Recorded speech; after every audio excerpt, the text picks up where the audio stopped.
Good evening, everyone. I'm going to do a statement from the board president. Unfortunately, Mr. Saunders, our board president, has taken ill. So I'll be presiding the meeting in my capacity as vice president.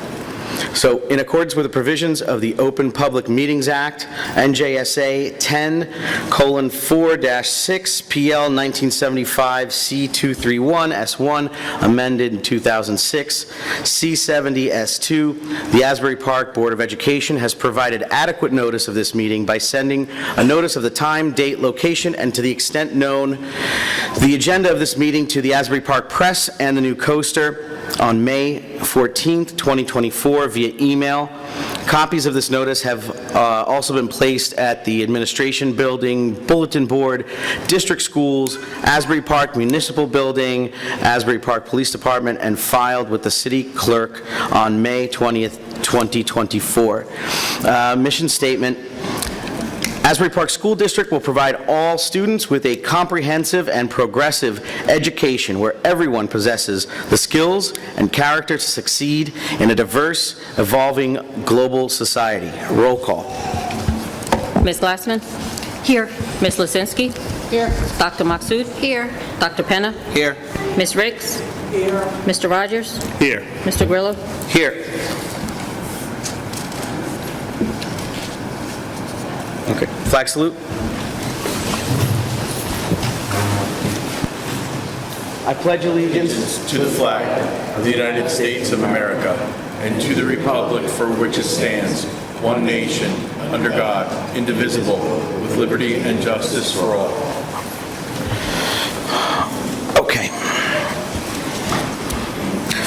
So we've got quite a bit of stuff to go through this meeting, starting with the public budget hearing and presentation by Ms. Thea Jackson Byers, and then voting on our agenda as well, so the regular agenda items. So why don't we start with that, Ms. Brown? Public budget hearing 2025 school year. Oh, you know what? I'm sorry. You know what? Before we do any of that, how about we do some really cool stuff and recognize the students and the educators for this month? How about that? Okay. Let's kick this off on the good foot.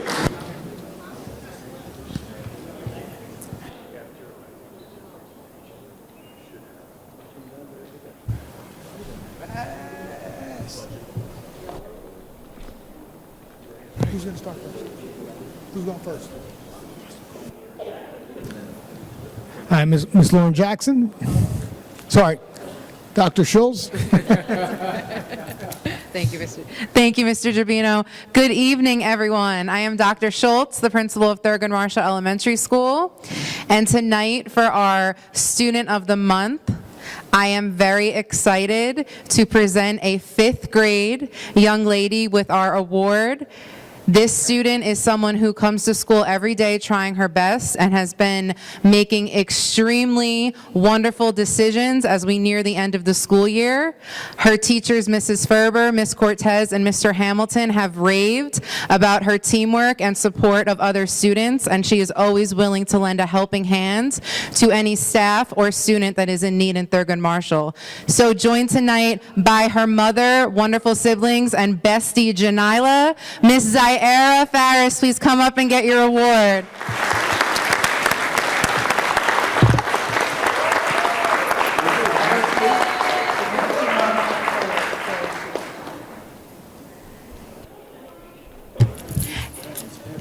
And Mom, if you want to come in the picture or take the picture, you are welcome to.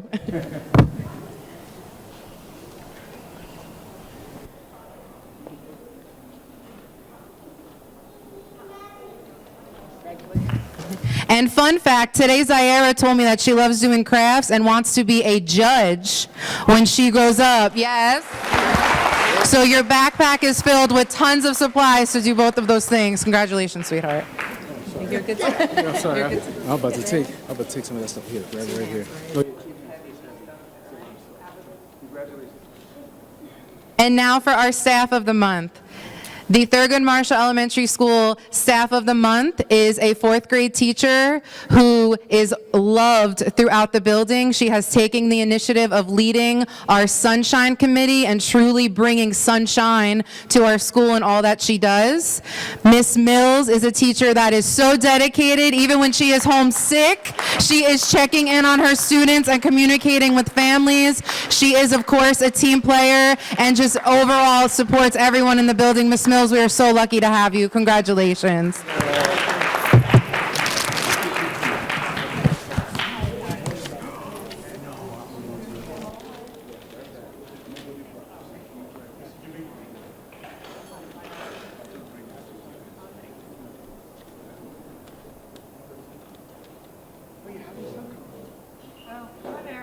Eric, come on up. Come on, Eric.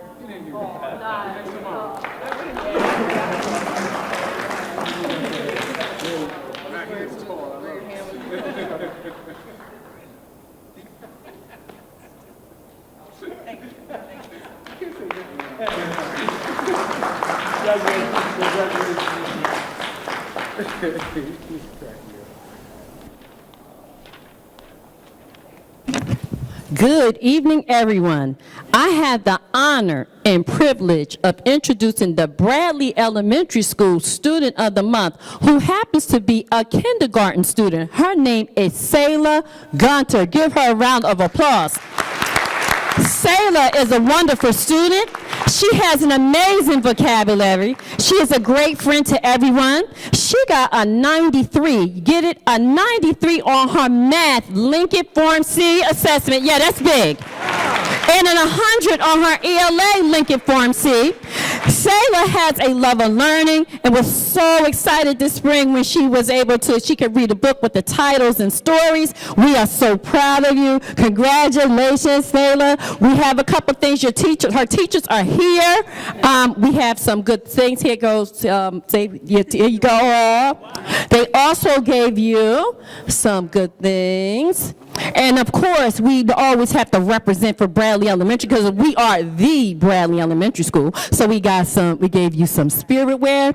And Mom, I know Mother's Day has passed, but it's Mother's Day every day. Thank you for blessing us with Sayla.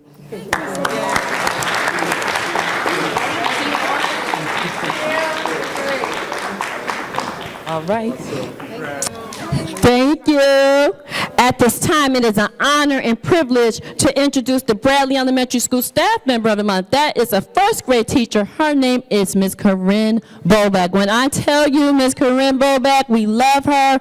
She wears her heart on her sleeve. When I tell you she might even have a difficult class, but you would never know it the way she comes to school every day. We love you. Thank you so much, Ms. Boback. We appreciate everything that you do. Yeah.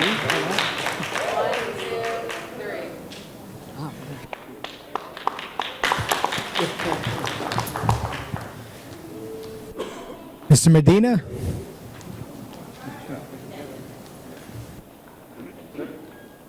All right, good evening. All right, so today's theme for me and my staff of the month and student of the month is reverence. For our student of the month, this young man is revered by his peers, by his teachers, by the community. His spirit is what shines the brightest, but his growth, literally in stature and academics, has been amazing. This student is a 7th grader by the name of Julian Aguilar Castro. Come on, bud. He's coming up here with Dad. Yup, come on, Dad. Yeah, he got taller than me. That wasn't hard to do. Good job, buddy. No kidding. Congratulations. Congratulations. Right here. Ready? 1, 2, 3.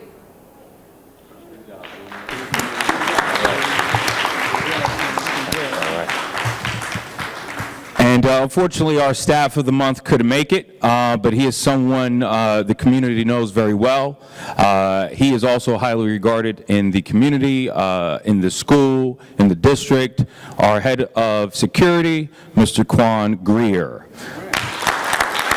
Very fortunate to have him as my lead in the security team. Truly, truly, we are safer because of him. So shout out to Officer Quan Greer. Thank you. Thank you. Thank you. Mr. Grasso for the high school.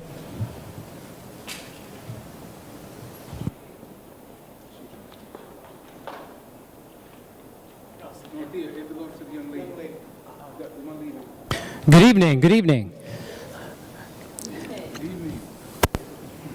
All right, I am here from the high school, and the first person I'm going to present an award with is our Student of the Month. This person is a junior at Asbury Park High School. He was a member of the football, basketball, and baseball teams. In addition to sports, he was also the school photographer for our yearbook. Quayshawn continually volunteers his time, ensuring all of our activities run smoothly. You can catch him doing laundry for athletic department, reffing our student versus staff games, or 1-in-1, or selling tickets for a fundraiser. We can always count on him to be reliable. He is always the first student to lend his time to help our school events. This summer, this student will be doing an internship as a camp counselor for the Boys and Girls Club. Our Student of the Month at the high school is Quayshawn Johnson Church. Come on up.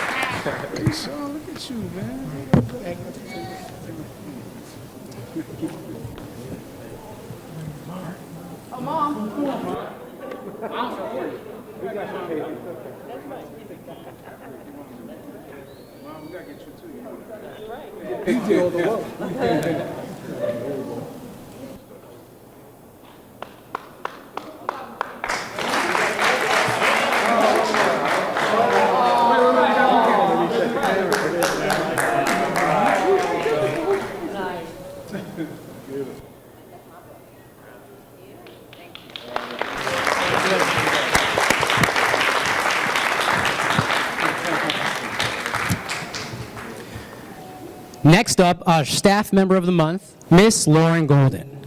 Miss Lauren Golden is a teacher who highlights the positive in all students. She consistently speaks with a strength-based mindset and is flexible in providing opportunities for student success in and outside of her classroom. Lauren is one of the most genuine, caring, and hardworking staff members at Asbury Park High School. Her passion for the students and her willingness to go above and beyond every single day is unmatched. Ms. Golden works tirelessly to create relevant, rigorous activities for her students. Days in and days out, she just couldn't wait. She's extremely enthusiastic and a crucial part of the teaching staff at Asbury Park High School. She does not go unnoticed, and you will not find a bigger heart in Asbury Park. Miss Lauren Golden, staff member of the month.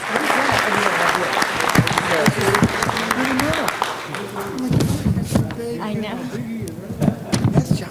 Yes, Josh. Here you go. That's Josh.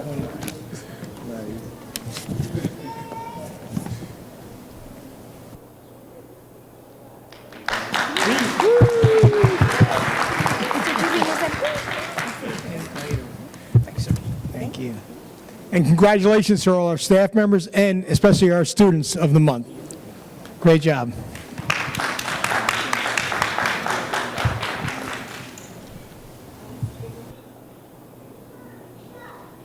Okay, thank you very much.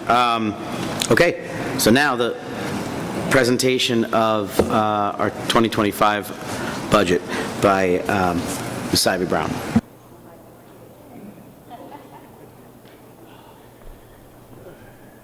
Good evening, everybody. Can you hear me? Good evening. As we know, this is the final year of the S2 bill. So our 2025 adequacy budget, it consists of the $43 million minus the proposed local taxes, and that will equal our equalization aid. Again, this started in 2019, the 2020 school year, with the amount of percentages that the state was going to take from us. So 24-25 being the last school year that they will take the bulk of our state aid.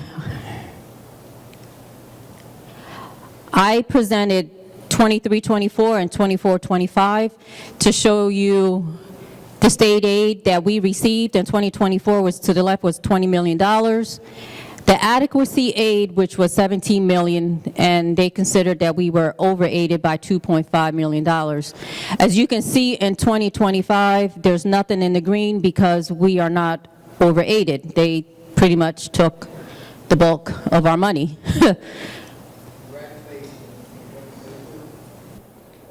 Our state aid history, you know, going back from 2015, the amount of state aid that we received was $55 million, down to 2025, what they're proposing to give us, $16 million. So overall, we have lost $38 million. Considering, you know, the amount of money that we have lost, we have worked tirelessly to maintain instructional programs for our children, that they're not losing out instruction time, you know, as well as giving them new programs, offering the after-school program, you know, as much as we can, so these kids are not hurting, you know, in the classroom and after school as well. Our local fair share, starting again from 2015 to propose now, the light blue is what the state projects that the town should be paying their local fare, to the darker blue as to what we're proposing, you know, the taxpayers to pay. The adjustments that we had to make this year, we had to withdraw from our maintenance reserve to help support the facility improvements. We also increased our revenue projection of extraordinary aid based on historical trend. Extraordinary aid is the extra services that our students receive. This year, we did a big reduction in force of 34 staff members. And also a big savings that we're doing, the central office will be moving to Dr. Martin Luther King Jr. Middle School, so we're saving $270,000.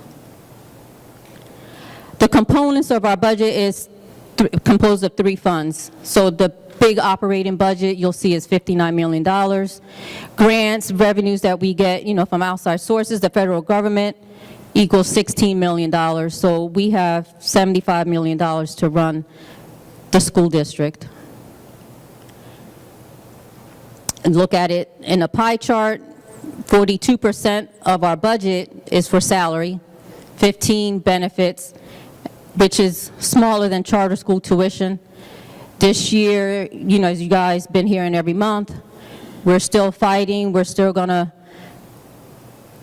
we're College Achieve. We want to make sure that every student that they're claiming is our resident, we're going to make sure and verify. So we are working with them. Probably next week, we are going to sit house over there.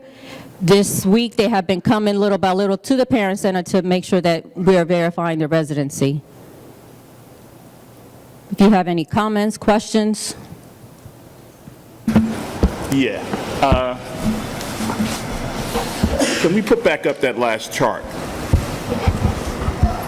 I want everyone to realize what this district has spent and how it's spent. And one of the realities we have to look at is that everyone in this state is asking for financial assistance to run their school districts. The state has come in with S2 and said Asbury Park hasn't been paying their fair share, property tax-wise. And we have to understand what we're doing and what we're looking to do as a community. We have to view our choices and decisions based off nothing more than what is the best situation to educate the children in our community. We have the brightest, and I believe, and I've talked to them, I see them in this state, but are they given everything that they deserve? No. And when I walk into any board meeting, any finance meeting, any meeting, that is my total objective, is to find the best that we can get, what they deserve. And work on that, and I'm fighting tirelessly. The state has helped us. Our Senator Vin Kapal, our assembly people, I've talked to other legislators in the state, and they understand the same thing. This S2 program was one of the worst ever programs, and we were slighted because of issues in the calculations of schooling. But now we go to this chart. One of the biggest things is that 22% goes to charter schools, and I have no problem with ever asking anyone to make a choice about where their education is. My mother made it for me, and we have to look at what is the best decision that a parent makes for the child. I now, being part of this Asbury Park School District, believe we, under restructuring, under focus, will be the best option for any of these kids in this district. But we're paying 22% to a charter school that is paying its CEO almost $700,000. $700,000. That is our tax money, because we're paying for him to come to our district and not to give any extraordinary measures that make us look different or even distract from what we're doing. But we also have to understand that our staff, our reputation, and the quality of education depend on us. And I've told charter schools, I want our kids back because I want to give them the best option for their lives. And I think we're going to do that. We're also looking at 11% of our district's funding is going out for kids that we can't service. And this board is going to have to reflectively sit down and look at how that we can better serve our district on students that we may have to come up with something different. So we fight every day. And a lot of people don't know what this fight is about. It should be simply the kids in this district. I believe we still have to fight with the state to get more funding. I think if they understand where we're going, they will cooperate. We're not looking to mismanage anything. We're actually looking to move forward. So I'm asking this board to come together to focus on one ultimate decision. It's not about anybody else. It's about the children in this district and how to make sure that we can accommodate what Howell has, what Freehold has, with all those science tech schools. We can do the same thing. And I also expect the parents to understand we're going to expect a lot from them. And I tell everybody that. I expect I respect a lot from everybody. We're going to be talking about this budget, and a lot of people are not going to be happy with the decisions we make. And they're always open to ask me why I make a decision or what I do. But we're going to focus to try to get as much back in this district or to find other sorts of revenue funding. I was at the council meeting last night, and they're talking about bringing in a special improvement district, which would create more revenue. There's other revenue sources that we can tap into, investments and grants. So we're trying to lend our thought to everything that will improve this district. And like I said, please understand, this board is supposed to make the decisions because we are elected to do that, and hold us accountable for everything, because we are the final choice in this district as by state law. So please, just understand, and like I said, some of the conversations that may go on, some things you guys don't know about. One person told me they didn't know we paid the charter schools.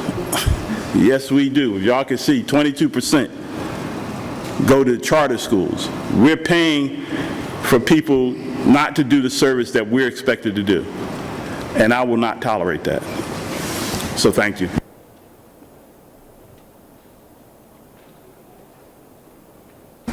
Before I open it up to the public, does anybody else on the board have any comments, questions, anything? Yeah. Raise your hand. Hi, I'd like to make an announcement from, If it's on that, this is just on the budget. Yeah. Let me just say that I agree with what Tracy Rogers said. I do want to thank Mr. Gerbino and the staff that has worked tirelessly to try to do what's best for the kids and try to do what's best for this budget.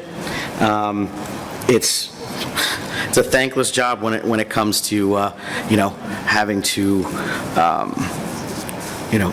raise taxes and make sure that we could get some money back. But we were able to get back $1.8 million via the legislation, and I can tell you that the folks that also in the public, in the community, that reached out to their legislators, the only way we were able to get some of that money back, about 45% of the cut funds from this year, was because you made your voices heard. So I wanted to thank the public as well in terms of reaching out and being a part of this fight, as well as our legislators who were in a pretty tough battle. I have a question. Yeah. What is the tax increase this year for an average home in Asbury Park? Usually we go by $500,000. What's going to be the yearly increase this year? Just so people have an idea. No, I can email that to you. I didn't have that one. I don't have it on me. I just have like what we're proposing, which is $6 million more than what we proposed last year. But I can email you the estimate of what it will cost per homeowner on an average home.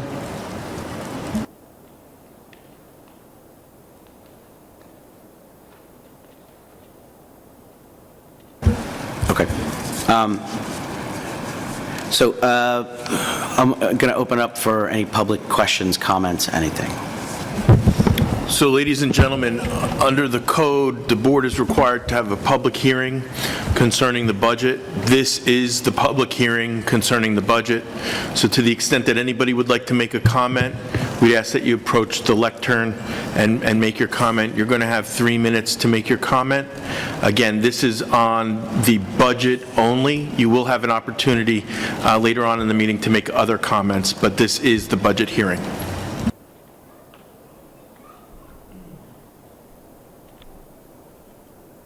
Good evening.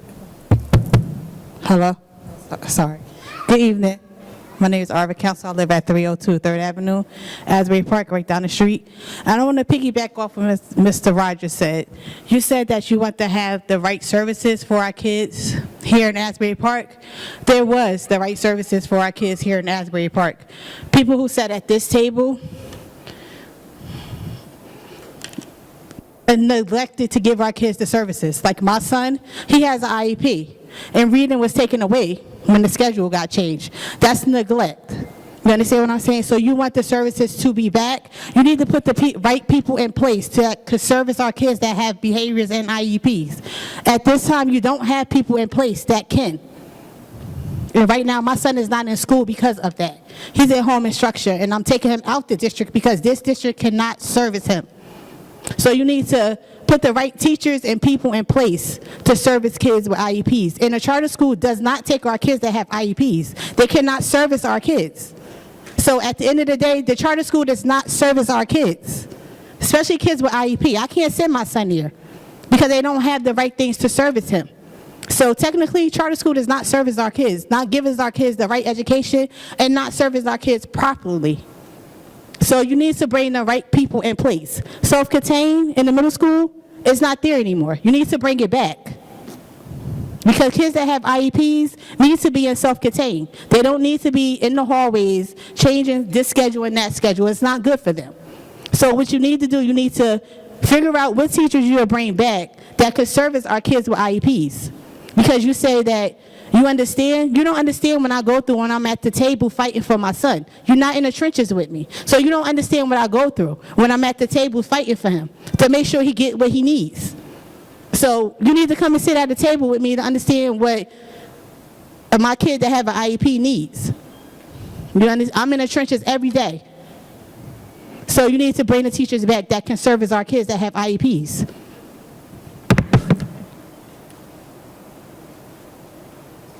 Thank you. Anyone else?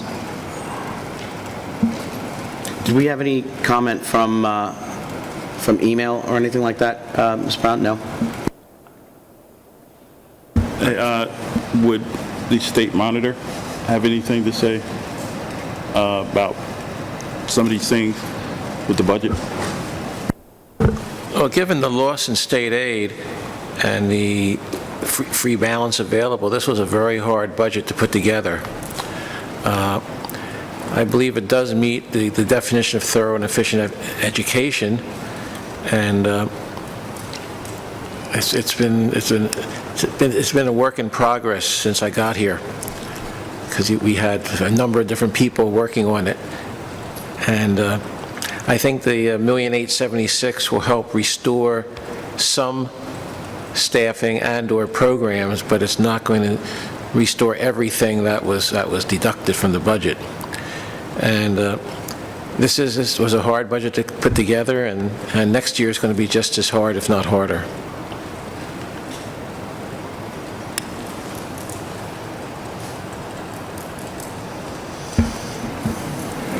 If any of our other board members would like to have a conversation or talk, because I think we should. I think everyone should have say, because this is what we're supposed to be doing. And just to put a word out, the board doesn't get paid. There was a question at a meeting. We don't get paid for this. But we're at it, and I'm at it in my head almost 24 hours a day. So, And just really quick, because I looked back on the information regarding per home. So the average median home is $522,405 in Asbury Park, and it looks like the increase per year, or the increase per month is $57. Increase per year is $689. Now, that's everything. That doesn't include the $1.8 million that we're getting back. So we just have to do the math on that. But just as a baseline, what we're looking at here. So, okay. Do I have to make a motion to close this public? Close it? Okay. So we're closing it, and going to make next on the agenda is a presentation by Mrs. Thea Jackson Byers of the Bradley School, SSDS period 1, SY 2324. Good evening, everyone. Oh, we're good. All right, Murphy's Law did do it. Good evening. My name is Thea M. Jackson Byers. I will be presenting the SSDS report for the 2023-2024 school year. Just to let you know that this is just the first reporting period, which goes from September 2023 to December 2023. So this is just a span of a couple of months. When you, board members should have a copy of this report. Does everybody have a copy of it? Do you have a copy of it? Oh, isn't it a little, oh, sorry. Here it comes. In this report, you will see incidents that this is going to give you an explanation of the SSDS terms. You have the incidents totals include violence, vandalism, substances, weapons, and HIB confirmed. You will have vandalism, which includes arson, computer trespassing, damage to property, false public alarm, theft/trespassing. You'll have violence, which include assault, fight, kidnapping, robbery, extortion, sexual assault, contact, threat, simple, and criminal. Other incidents leading to removal, when you see other in the report, that we are talking about disciplinary removals and defined as instances on which a student is removed from his or her education setting, placement for disciplinary purposes, including in-school suspension, out-of-school suspension, expulsion, removal, or removal to another educational setting. So I just wanted to give you an explanation of the SSDS terms. Uh-oh, not moving, of course. Uh-oh, it froze. Okay, no problem. We are going, yep, it froze. If you go to the next slide, which is in your packet, it's the district report. Yep, thank you. The district report, yep, for the period. This is for the current school totals. We have at the Asbury Park High School, we had 13 incidents. Other, we had 75. We had no HIB. Just be mindful that this is just for the first reporting period. MLK, 8 incidents, 20 other, 0 HIB. Bradley Elementary, 0 incidents, 0 other, 0 HIB. TMES, 1 incident, 1 other, and 0 HIB. Of course. For the previous school year, so we're talking about the 2022-2023 period, at the Asbury Park High School, we had 24 incidents, we had 30 other, 0 HIB. MLK, it was 6, 1 other, 1 HIB. Bradley Elementary, 0 incidents, 0 other, 0 HIB. TMES had 0 incidents, 1 other, and 0 HIB. The total for the district totals, the incidents were 30 during this time last year and 32 for other. Now we're going to break down by each of the schools. For the high school, we're going to begin with the 2022-2023 period. They had, for the incidents, they had 24 incidents for the first period.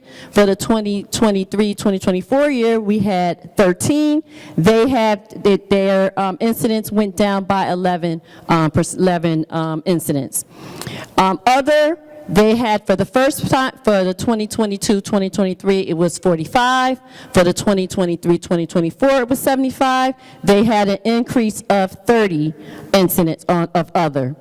HIB, 2022-2023, 1. 2023-2024, 0. And they actually, we went down 1 incident for HIBs for the Asbury Park High School. So we're going to go now to MLK. For the first period, the incidents was 4, 2022-2023, 4 incidents, 2023-2024, 8 incidents. The trend is an increase of 4. And other, 2022-2023, 2, 2023-2024, 20. There has been an increase of 18. HIB, 0. HIB for the 2023-2024, 0, and then 0 for the last period, the trend. Bradley Elementary School, again, 0 incidents across the board. Thurgood Marshall, for the 2023-2024, they had 1 incident. It was just an increase of 1. Other, they had 1, and then it was an increase of 1. No HIBs. For the 3-year comparison, we're looking at the district. From 2021 to 2022, there has been 54 incidents in the district. During the 2022-2023 year, it has been 28 incidents. And during the 2023-2024 year, it has been 22 incidents. Other have included 32 during 2021. 2022 is 32. 2023, 47, and this year, when we're talking about others, we're talking, there has been 96, which is for the 2023-2024 school year. HIB, we've had, it was 1 for the 2022-2023 school year. And that, I think, is that, or did it end? I think that was it. Are there any questions for me? I have a question. Yes, ma'am. how confident are we in the accuracy of the reporting of all of the numbers and the incidents? So I'm glad that you said that. Going forward, we're definitely looking into that, making sure we are reporting it correctly, because we might not have been in the past. It might not have been being reported correctly. So going forward, we're definitely going to make sure that it is being reported correctly and that we are listing the incidents as they are. So going forward, that will be corrected. And luckily, this is just from the first. This is from September to December. So I'm confident that going forward, it's going to be corrected. And I have one other question. Yes, ma'am. Have you any idea of the percentage of incidents or reports where either the victim or the offender is the same person? Are we seeing... What I will do is write that down, because that's definitely a good, something that the department definitely needs to look at. So I will definitely write that down to make sure that, to make sure, yes, that we're writing that down. Matter of fact, Lauren, do me a favor, write that down. Write that down. We're going to make sure that we want to see if it's the same offender by the same, that's what you said, your question, I want to make sure I get it right. You want to make sure that, what is it? I want to make sure I get it right.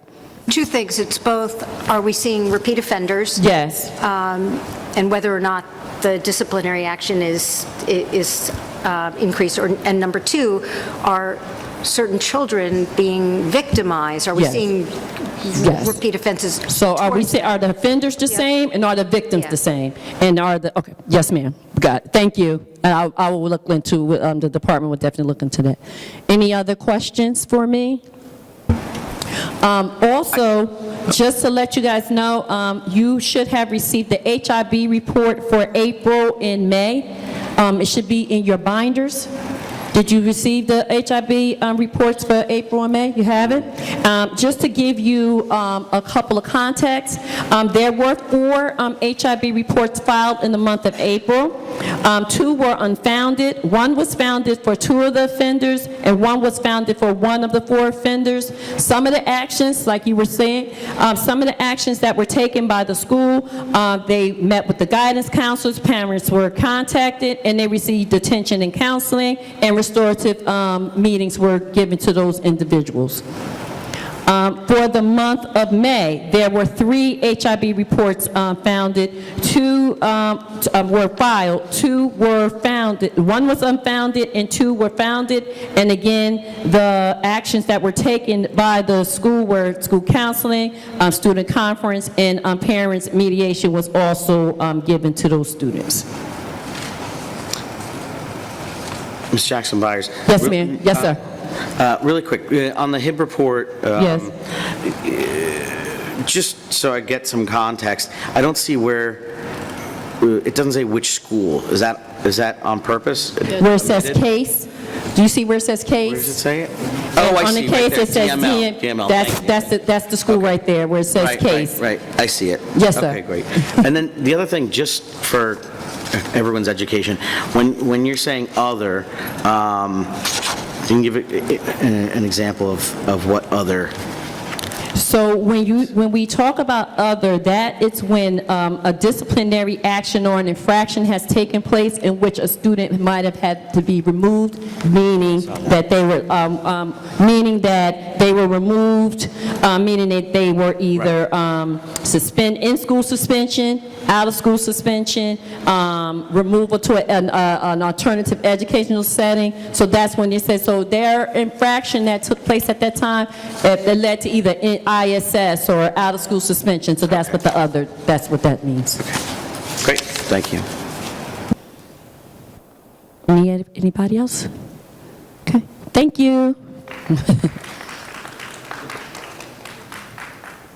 Thank you. Let's get to the report of the committee chairs, and we'll just go right down the line. The superintendent's afterwards. Yeah. All right, so let's see. Mr. Remy isn't here yet, so why don't we start with Ms. Glassman and Finance Committee? Finance Committee continued to meet to talk about the budget, to talk about the amount of funding that would be available under the supplemental stabilization bills, and the programs that the administration, I'm sorry. Okay. Would you like me to start over? Go for it. Okay, so we continue to talk about the budget. We talked about the funding, the cut in state aid, the additional amounts that we would get under the supplemental stabilization aid legislation, the changes that the district would make in programming and staffing to address the shortcomings in order to still be able to provide a comprehensive education to the students. We also approved the use of $251,000 in income from the Asbury Park Information Technology Center to help shore up some holes in the budget.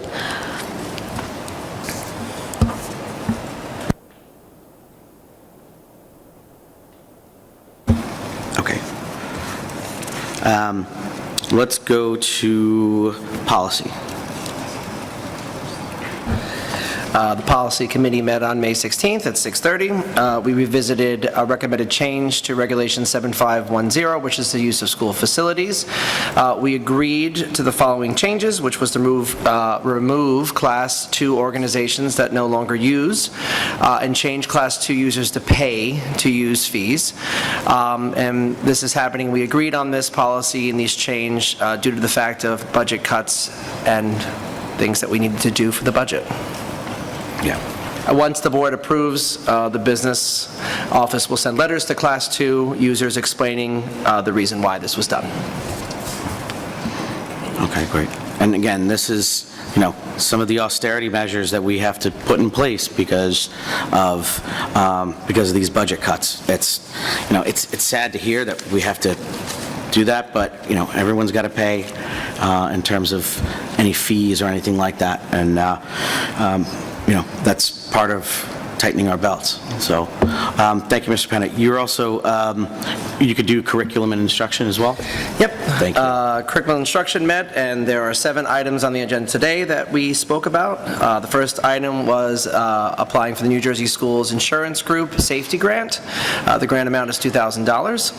Also, we talked about submitting for the 2024 COPS Office School Violence Prevention Program grant. This is a competitive program that provides funding to improve security at schools. We also spoke about the ESL Summer Enrichment Program that's going to begin July 1st through July 25th for the summer, and the estimated program costs will depend on the subsequent student participation. We spoke about Penn Foster and that the service that we use in the summertime for our students. We spoke about partnering with the SSI Data Solutions to manage the SIS data. And we spoke about some great school trips that are happening right here at the end of the school year. And we also spoke about the 2024 Special Education Extended School Year Program at Bradley Elementary, which is July 1st through August 15th. Okay, great. And just a point of clarification, we put an amendment, what do you call that? I always forget what it's called. An addendum, thank you. So just so you know that the summer programs, sometimes these words escape me, the summer programs are going to be taking place. Our programs, meaning pre-K and ESY, will be taking place at Thurgood Marshall. We just made that decision yesterday. We wanted to finalize that so we could get things out to families because I know families were anxious about summer. Bradley will handle, with the Boys and Girls Club, will handle K to 8 here at Bradley Elementary School, just so you know. And the city rec program will run out of MLK and Thurgood Marshall as well. So we covered all the bases. I think our kids are fully covered. What about pre-K? Pre-K will be at Thurgood Marshall. Yes. Oh, okay. Thurgood Marshall. Thurgood Marshall. Okay. We're going to, and you'll see things going out today and tomorrow. By next week, you should be getting a flyer. Okay. All right. Thank you. Mr. Remy, perfect timing. Would you like to report out on buildings and grounds, or do you need a second? And Sade has something. So, Dr. Maksud?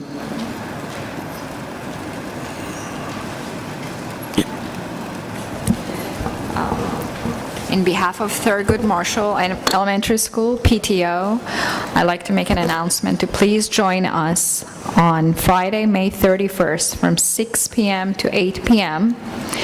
At Bradley Beach Bowling. We're having a fundraising for all the families and children. The tickets are $20, and it includes 2 hours of bowling, shoe rental, pizza, and drink, and a wonderful time. So please, if you like to take a picture of the poster, it came home with every kids, I believe, last week. But if you like to take a picture of it, please join us. We're trying to raise money for our PTO. Miss Nina and Sabrina couldn't be here, so I'd like to invite everybody. It's open to everybody, with kids or without kids. Just come, pay $20 for ticket, and have a good time. Dr. Matsu, can you just repeat the date and the time for everybody? Friday, May 31st, from 6 p.m. to 8 p.m. at Bradley Beach Bowl, 1217 Main Street, Bradley Beach. And we will have basket raffles and lots of fun stuff. Cool, great. All right, Mr. Emery. Oh, I'm sorry, Mr. Rogers? No, you want to go? You want to go? I can go after. Mr. Ruiz. Mr. Ruiz. I'm sorry. Right now. Yeah, no. One of the things, have you been in touch with the summer rec program for all activities that our kids can do with the city? And how can we get all that information out to what they're doing, what's going on? Is there any possible way of doing that? Oh, absolutely. They send us the flyers, and we make sure they go out to the schools. And like I said, yesterday, sitting with the leadership, we were able to finalize everything. So now you'll start seeing things go out starting, I know today we started sending and posting for the preschool. Tuesday, next week, we're going to start sending everything out for not only boys and girls, but the city recreation program as well. Okay. I work very closely with Alicia Floyd on that every year. Just so you know, the city's already advertised and asked for kids to sign up. They are on their social media the last few weeks. Thank you. May I also add that at our last meeting, I gave Mr. Jabino a flyer of what the city is offering through recreation, and he signed it and said that he'd make sure each school send it out. That's the form that they have been sending out. That's what Ms. Lozinski's talking about. That's the same form, yes. Yeah.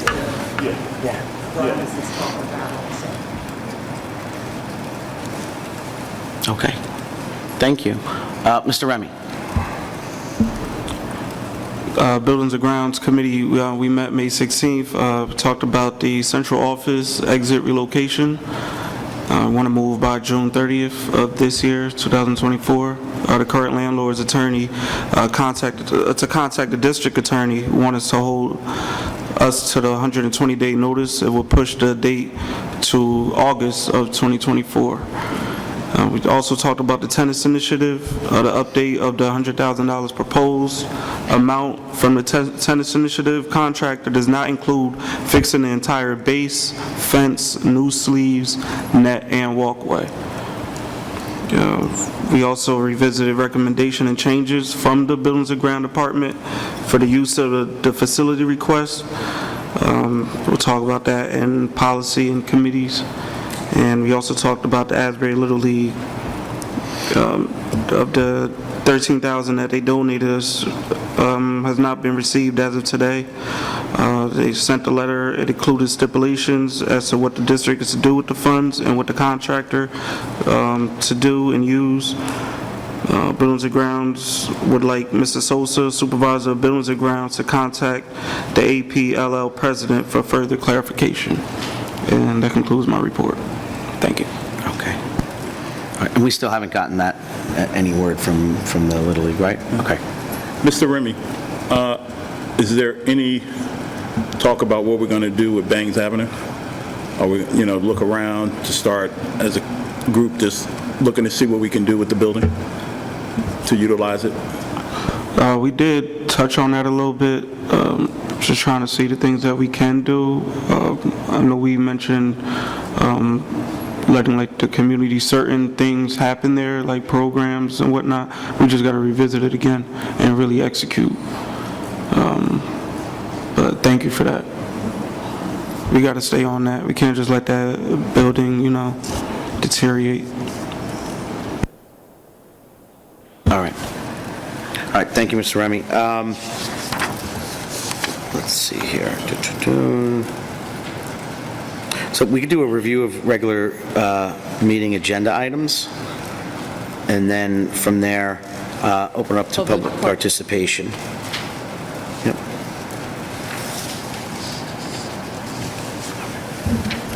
Mr. Bino.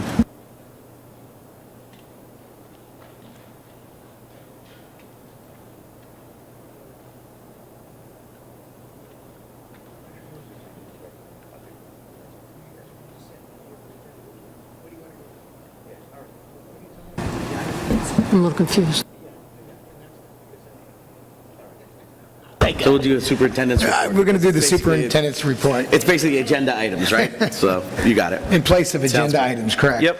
All right, first of all, I want to congratulate our 15 Dream Academy students for graduating with their associate's degree from Brookdale Community College on May 9th. I hope they all achieve all their hopes and dreams. I'd also like to thank Ms. Margaret Wright, Ms. Tracy Cobbs, and Mr. Ruiz for keeping that program running and helping these students achieve their goals of graduating Brookdale Community College. We're going to continue that program in the future because we believe it's very, very important. We've been preparing for the reconfiguration of the elementary schools. I've met with special education staff, early childhood staff, and schedules are being created for all buildings as we speak. We still hold our weekly principals meeting, and in those meetings, we've talked about the scheduling, preparing for a 24-25 school year. We've discussed staffing. So I want to thank you to the principals because they've been doing double duty, working on each other's schedules when they don't have to. But I asked them to, and they've been working hard with that, so I appreciate it. Last month, we started with our district consultants. We had Bobby Ashley here. He's a consultant that has been going to be working with our principals, working on instruction, creating instructional leaders, working with our instructional coaches, working with our teachers, so we can take what we do in the classroom to a larger level. We need to work on instruction. We need to do the right thing by our students, and he's going to prepare us for that. I work very closely with him. We've already planned out what's going to happen starting in July, August, and then into September. We have Dr. Carolyn Morano here, who's been working with our special ed program and department to ensure that reports are done properly and ensure that our students are provided with everything they need to be successful. She's working on the X8 as we speak, which is due tomorrow, so she'll have that done. Is it done? She finalized it today. There are a lot of things that need to be looked at in that department, and she's going to be making those corrections as we move forward. I continue to have my weekly meetings with Les Richards, the county superintendent.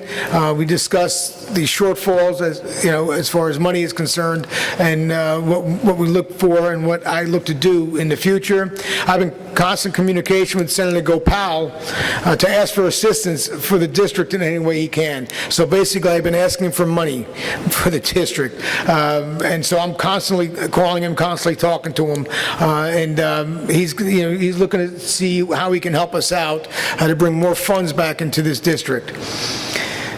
This past weekend, I was part of the community. I was judging the Asbury Park Scott Talent Program, which was last Saturday, which was a fantastic program I'd like to actually bring into the district.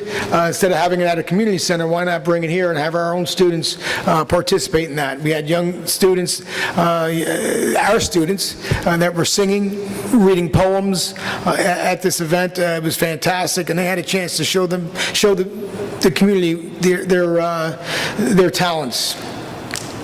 We celebrated our Teacher of the Year, our Teacher Appreciation Week. Each building celebrated. I did a little celebration for them as well, and I want to thank our teachers for all the hard work they have done. I created an attendance appeal committee to correct the attendance issues at our buildings.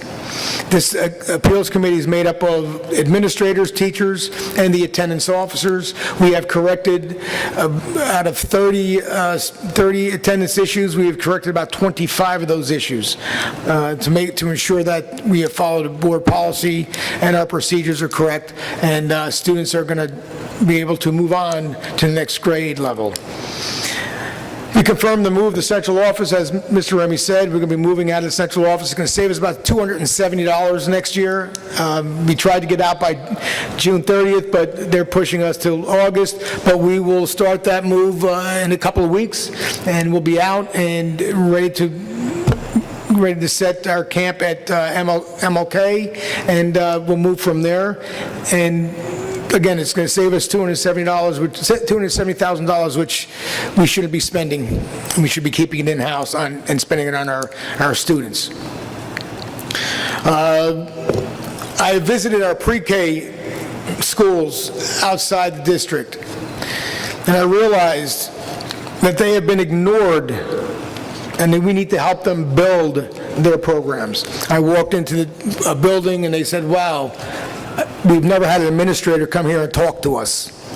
I was there for about 45 minutes just to sit and talk, and they were amazed, and the teachers were amazed that I was there. So that's something we need to do, and we will be doing in the future. Again, as a result of the funding cuts, we faced staff reduction of 34 staff members, which will impact all our programs, which in turn will impact all our students. Therefore, I'm urging everyone in the community, staff members included, board members, contact our state senators. Let them know what is happening. Yes, we received $1.8 million back from the state. $950,000 of that is going to the charter schools. So we get half. And then about $500,000 we need to use on programs because we didn't have the money to use on those programs. So that leaves me about $350,000, $400,000 to bring back whatever staff I can. And I was able to bring back four staff members that were let go. They will be coming back, and their names are on the list. Lastly, I would like to thank Ms. Catherine Blades. She's our special education supervisor who has been let go this year due to funding cuts. But with that, even though she's being cut, she continues to show up to work every day, doesn't take her sick days.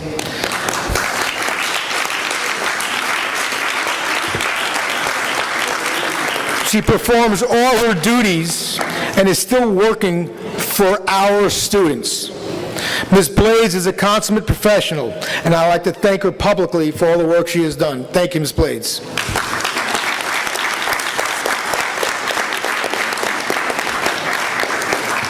That concludes my report. Mr. Vice President, I just had a question in regards to the superintendent's report.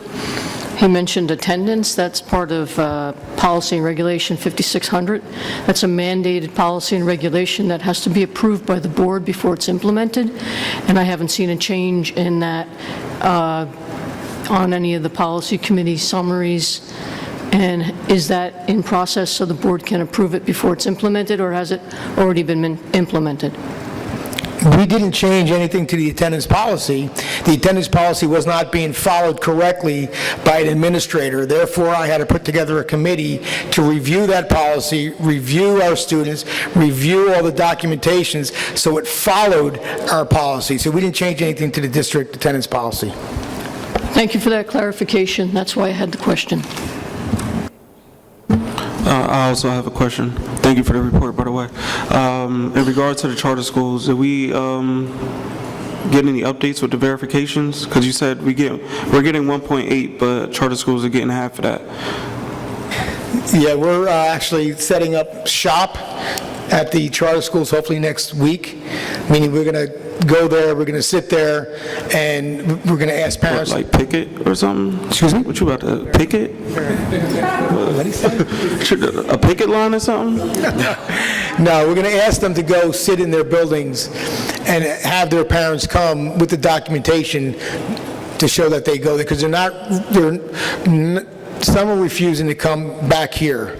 So we're going to go there and ask them can we sit there, can we verify our students, because they don't want to come to us.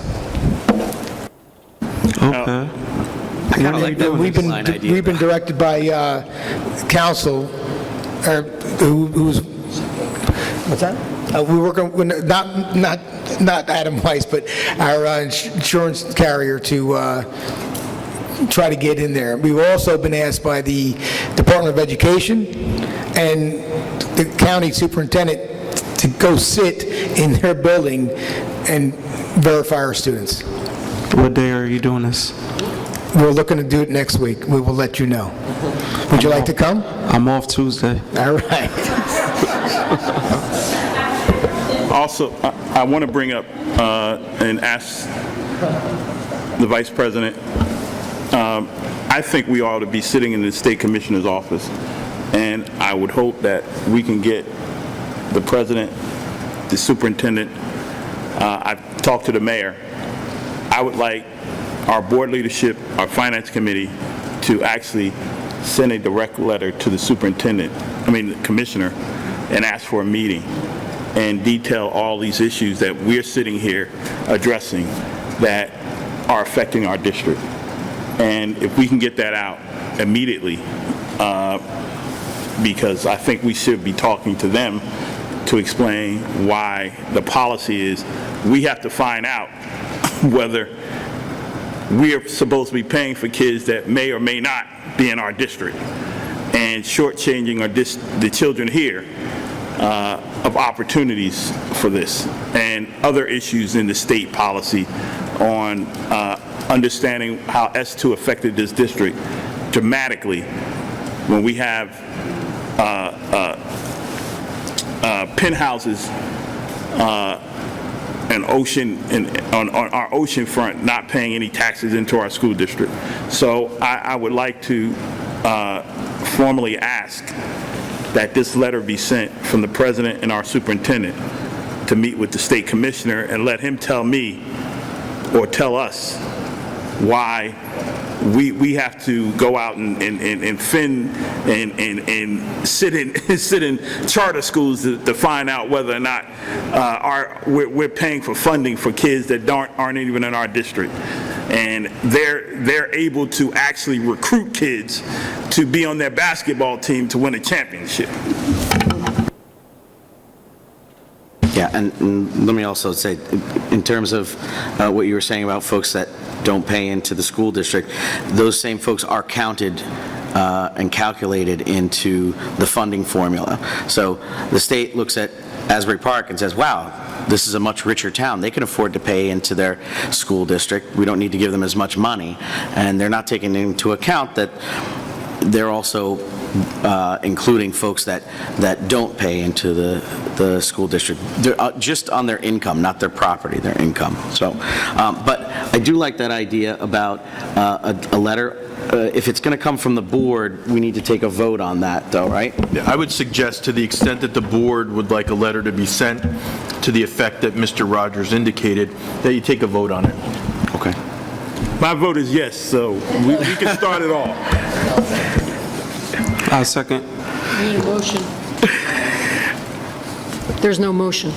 No, I was only kidding. I'll make a motion, but everybody knows my vote's going to be.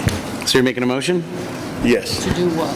To formulate a letter to the State Commissioner to discuss essential financial issues that are affecting our district.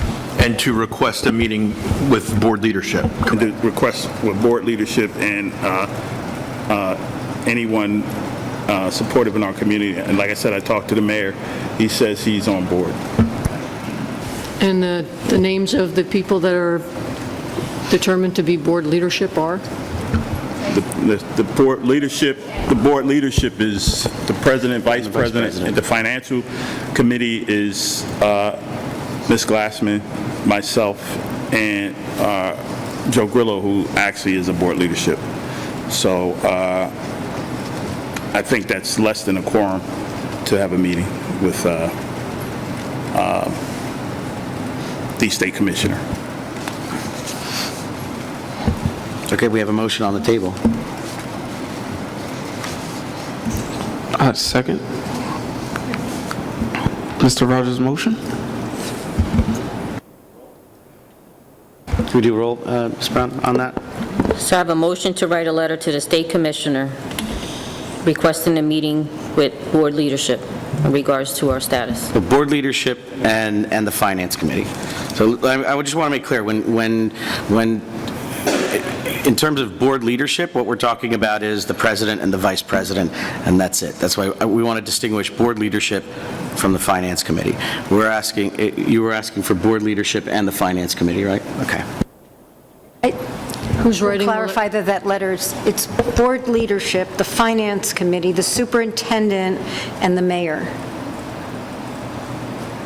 Does the mayor know this?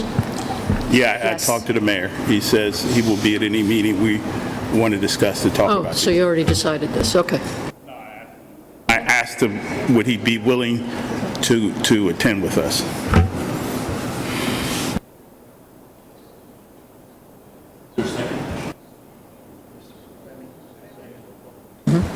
Ms. Glassman?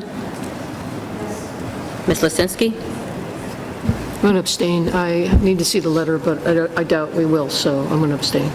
Dr. Maksud? Yes. Dr. Penna? Yes. Mr. Remy? Yes. Ms. Riggs?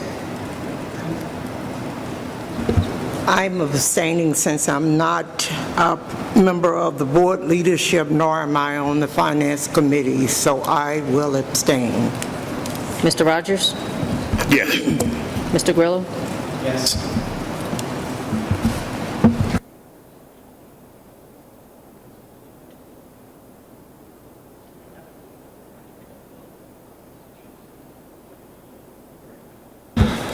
All right, thank you.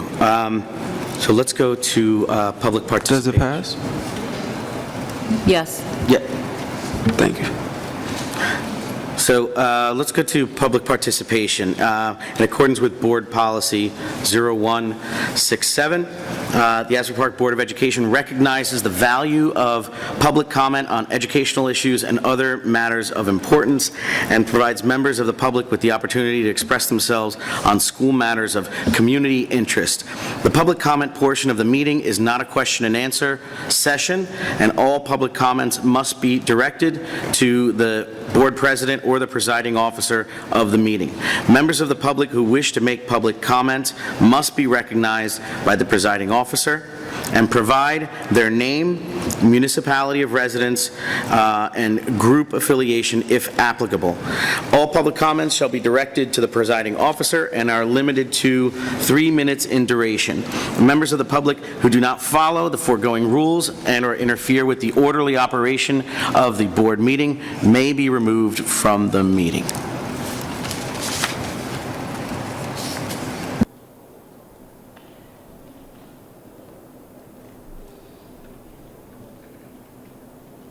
Good evening.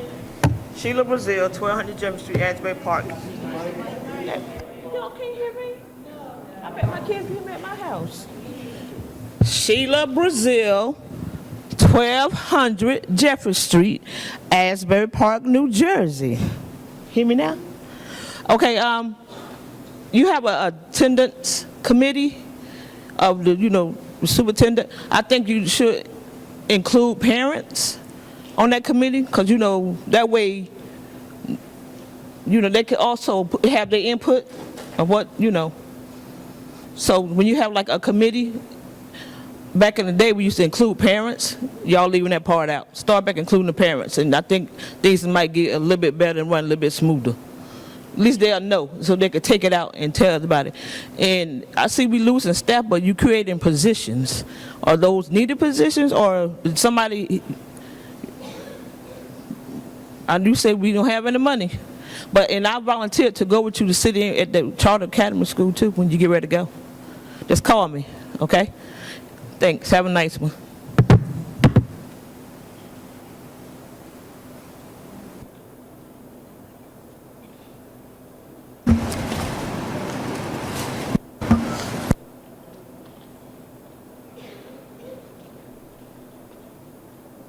Jean Grossman, Asbury Park resident. It's been brought to my attention actually about 45 minutes ago that there's a group of folks that want to fix the high school baseball field at no cost to the district, and I'm just wondering what I have to do to help expedite that.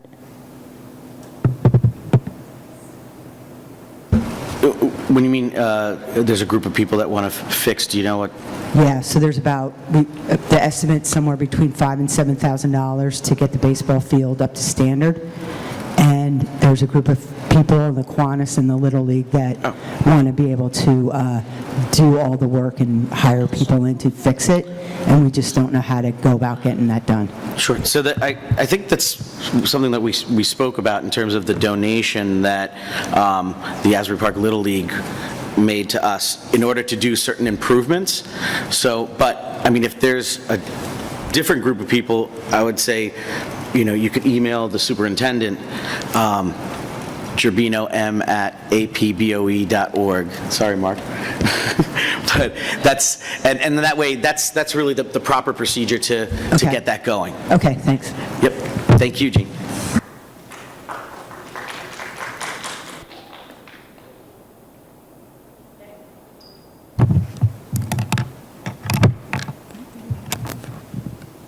Good afternoon. My name is Milagro Gomez. I work for a statewide education organized committee here in Asbury Park. I just had a few questions, and if you don't have to answer them if you don't have the answer, but hopefully you do have some kind of answer. You mentioned that you are that you were offering recreation for the children in the classes in the public schools here in Asbury Park. Is that so? Are you talking about in the summer program? Yes. Yes. Okay. Are you going to be offering enrichment programs also throughout the year for the children this coming year, hopefully? Mr. Jabin, did you want to talk about the after-school? Have you ever heard of that, enrichment? Is there something specific you're asking about enrichment? Is there something you have in mind? Yes, they offer it in other schools prior years. My children also went to public schools. It was, they had art, music. So our schools do offer art and music in all of our schools. That is offered. That's never not been offered. But enrichment, they're offered in the curriculum, like the enrichment, they are being offered? If you're talking about art and music, we offer art and music. So if you're being specific, yes, we offer. There's enrichment activities that go on in the after-school program as well. We're partnered with the Boys and Girls Club to do that. So yes, we do offer not only extracurricular activities, like I said, music and art, but also during the after-school program, they do enrichment activities as well. Crafts, culinary, all of that also, correct? Culinary, no. We do not offer culinary. Okay. For the older children, like sixth graders, I was figuring. Thank you. Okay. Also, what can be done to save our public schools? How could we work to gather together to heal our schools and communities? So what is currently the schools are about to close due to charters? Are they taking over? Ma'am, what we could do is, if you could finish all your questions, and then, if there's... Okay, that's a question. Because I just wanted to say something on my behalf. I've been working here in the district, in the area, for over 9 years. And ever since COVID, I've seen everything just dwindle. And I don't think it's the teachers' faults. I think it's us. So I just wanted to say that we need to work to heal from our communities. If we could work together, we can make changes.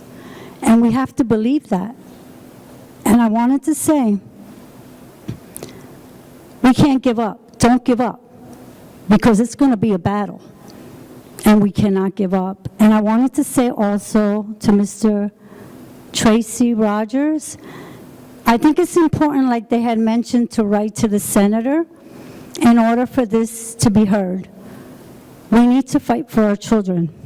And it's not about the dollar bill. And it's not about who says what or who said this. It doesn't matter. What matters is the children having Sorry, an your time is up. education. Okay? That's what matters. And thank you, everyone. Okay? Bye. Thank you.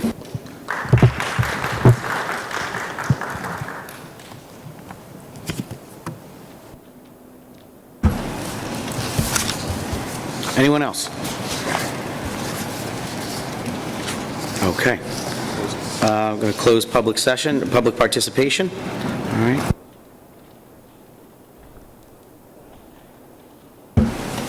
State Monitor's report.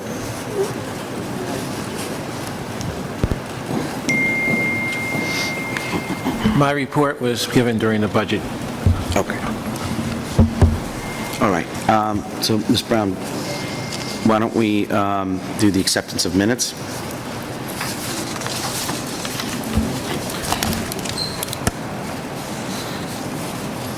Make a motion to approve the minutes of the regular meeting held April 25th, 2024.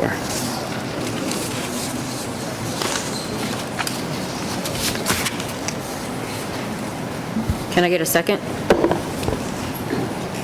Second.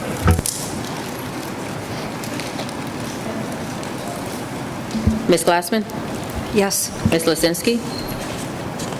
Abstain. Dr. Maksud? Yes. Dr. Penna? Yes. Mr. Remy? Yes. Ms. Riggs?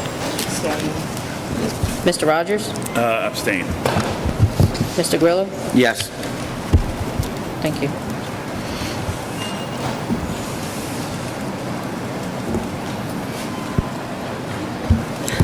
Someone make a motion, I'll make a motion to approve the minutes of the closed session meeting, bless you, held April 25th, 2024. Second. Question? I didn't, was the minutes handed out to anybody? Did we? Yes.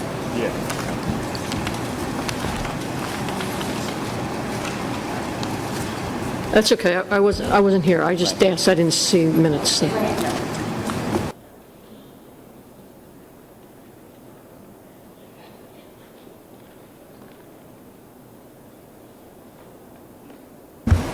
Did anyone second? Okay, great. Thanks, Gwen. Yes. Ms. Lisinski? Abstain. Dr. Maksud? Yes. Dr. Penna? Yes. Mr. Remy? Yes. Ms. Riggs? Abstain. Mr. Rogers? Yes. Mr. Grillo? Yes. Thank you. Mr. Bino? I would like a consent agenda from B1 through B11.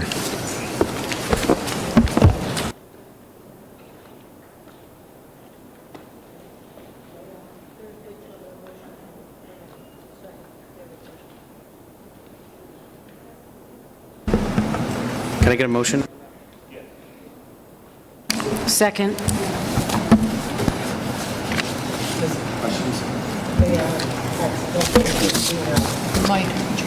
What's your mic? Oh, I'm sorry. Mr. Gibino, this list here, is this on the agenda? Yes. Okay. Do you know which number that is? I don't remember seeing it. So, all right, it's the appointment list, the reappointment list, right?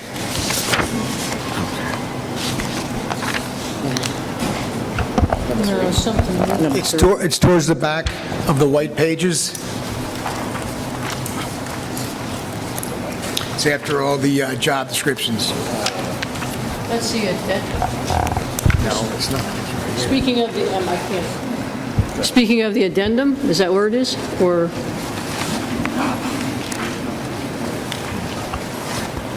No, it's before pages C1. Before that. It's about 5 pages before that. It's on the white pages. Yeah.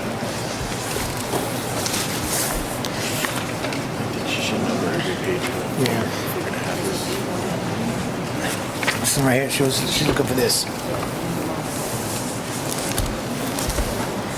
want to tell her that out loud? Tell him. Look at page B13A, where it says, upon the recommendation to approve the attached addendum to the list of staff. so that's the attached addendum for that item? Yes.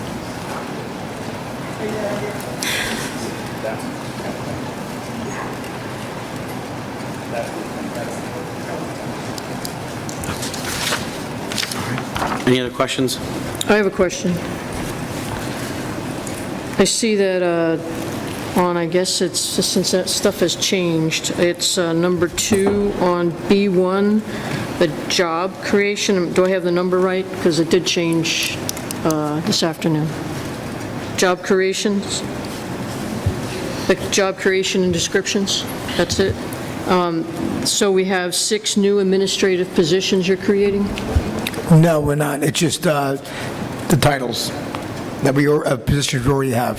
So these are existing titles? Right now, all supervisors are under one title. This separates them. Oh, I thought there was a science supervisor, or is it all curriculum? Was it all curriculum? No, they're all supervisors of curriculum and instruction. That's Okay, one so- title.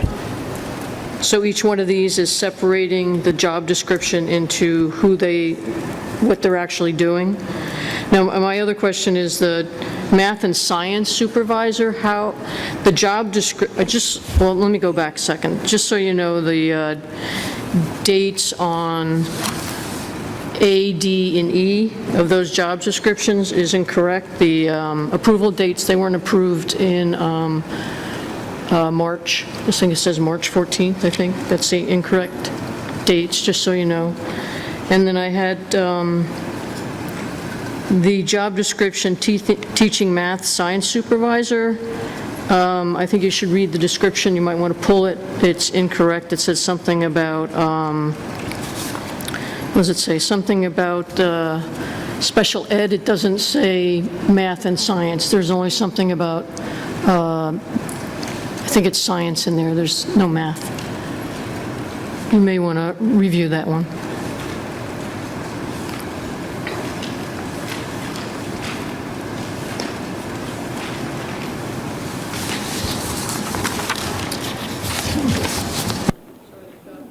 Adoption dates are May 14th on the 3 I mentioned.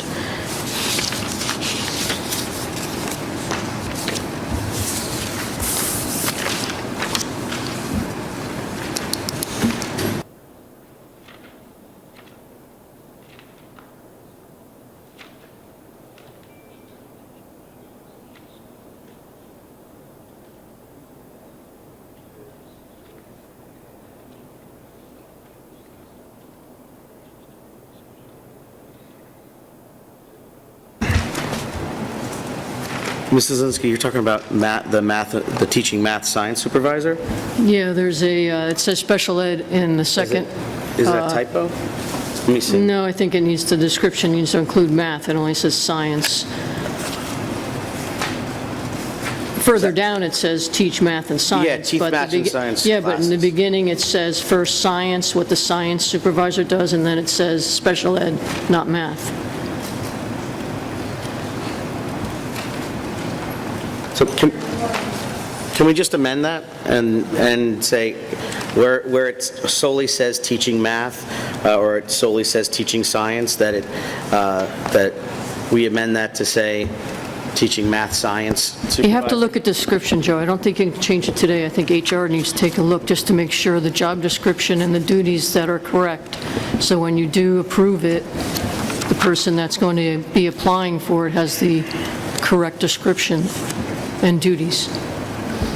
Yeah, okay, we can pull it. It must be some typos in there. We can Yeah, I just absolutely pull it. Yeah, basically, these positions are just giving titles to the supervisor. So what you're doing is you're adding these titles, and are you eliminating the other job descriptions, or is this replacing There is, that? yes, it replaced, there's no other job description except supervisor of curriculum. Yeah, I'm sorry, I'm talking about this in public, but there's a lot of information I don't have, so I wanted to straighten it out so I kind of understood. And I'm sure other people are maybe a little confused, too. I don't know. No, you're fine. Okay, I would still propose that with the edits to reflect that it's math/science throughout, that... No, there's more to it. There's a description in there about special ed, and it's not about a special ed. I understand that. If you delete the word ELA and you replace it with math/science throughout, I think that we could quickly review it and improve it. If you want to pull it, but I think we could approve it tonight.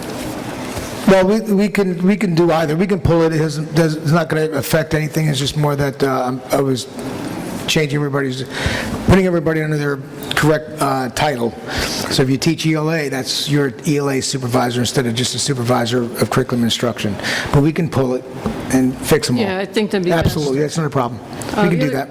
The other question I had on, it's now B2 number 4, the ESY program. Why are we not using grant funding this year? It's coming out of the general budget. And there's no cost here also. How much is the program going to cost for the staff? The cost is on the following page per staff member, and we don't have any more ESSER funds, we don't have any more grant funding, so this will be paid with the $1.82 million that we're getting back. So we have to fund the ESY program, we have to fund the credit recovery program as well at the high school. Okay, so that extra money we're getting is for these gonna use it. programs. Okay, hold on, I think I have another question. I just want people to know how important it is that some of these grants, especially ESSER funds and things we've gotten before, we don't have anymore, and this is all coming out of the general budget now, which is tax dollars, so, property tax dollars that you get if we don't get extra money. The other question I had, if I may, is B4 number 6, the step increase for the coach. Is that a mistake? Do they have that experience, or I'm not sure. That's why I'm asking.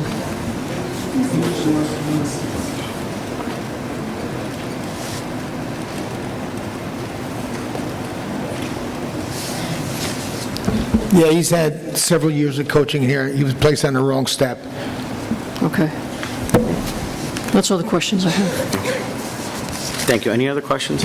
Wait, back to this, the job creation and new job descriptions. So is it like 6? So would it be 6 more people, or are these people already in these positions and you're just switching their names, switching the title, I mean?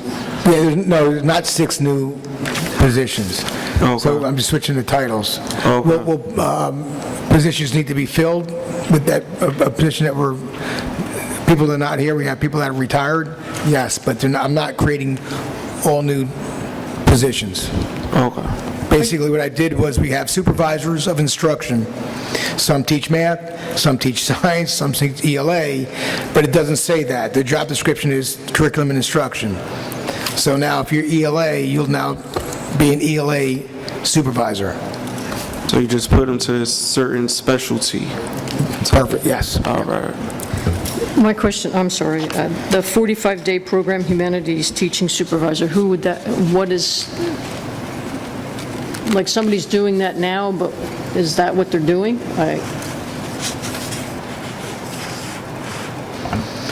I'll be moving people around to do that, but right now we can't, that's personnel.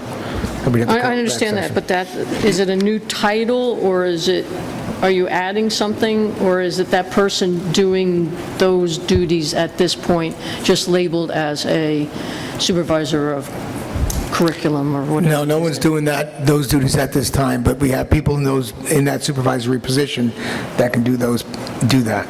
So that is a new, That would be new, because we had, the humanities would cover a supervisor, which we had in the past, of any of the art, music, PE, classes. and then teachers. the supervisor of special services, that's new, isn't it?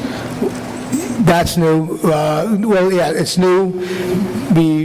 Again, I can't go into personnel to go no, I'm not explain asking it. about- Well, in order to explain that, that's what I would have to do. Well, we eliminated director of special services, so I guess there's now a supervisor of special services, and then we're also hiring a consultant whose duties mirror what the director of special services did, so I'm not quite sure. So the supervisor of special services is a new position. We already have a supervisor of special services now with just increased responsibilities, but we already had that. Do we need to go into exec to clarify this? No, so I'm not asking about personnel, I'm asking about titles. And to the extent that we're going to go, if we were to go into executive session, we'd have to People have would those have to be individuals riced. riced, and I don't believe that any of them were riced. So, we're unable to do that anyway. No, but right now, I mean, the lengthy discussion, I mean... No, I'm done, I'm done. I won't ask any Or more we questions. just move it to move it to the next meeting. Well, this is just a clarification. I'm just saying, Of the job it's so much description. questions and, The one Mr. question Remy, I don't think- worry about it, okay? No, Mr. They Remy. can move forward. Mr. Remy, the question you were asking, which I understand, and I brought this up many times, when we had director of curriculum, that means all the supervisors were basically given that title. My thought was, who is responsible for math? And we can pinpoint who's responsible for the English. So I see the substance in some of the changes, and if you got other questions, you guys could. Because we were never holding people accountable when we saying we have a broad, everybody's going to do it, and everybody's going to every school, and now they're focusing on one area. That means that holds accountability to when we ask for those stats and determination who's focused on that area. And from what I understand from Mr. Gerbino, and what I understand from conversations that have happened, this is not creating any new jobs. This is people that already exist having new titles. Simple change. Yeah, but you have to post these jobs now. Yeah, I believe we're going to post. I would believe we're going to post it. Yeah, I mean, we have some retirements that we do have to fill. Wait, so if you post it, so you're going to post it publicly for people to apply? Sure. You have to, and you can't already have chosen, so I guess you could already choose. So do they automatically, because you said they already had these titles, well, they already have these positions, it's a title change, but if you're posting it, then that means anyone can apply. So you will get 6 new people, right?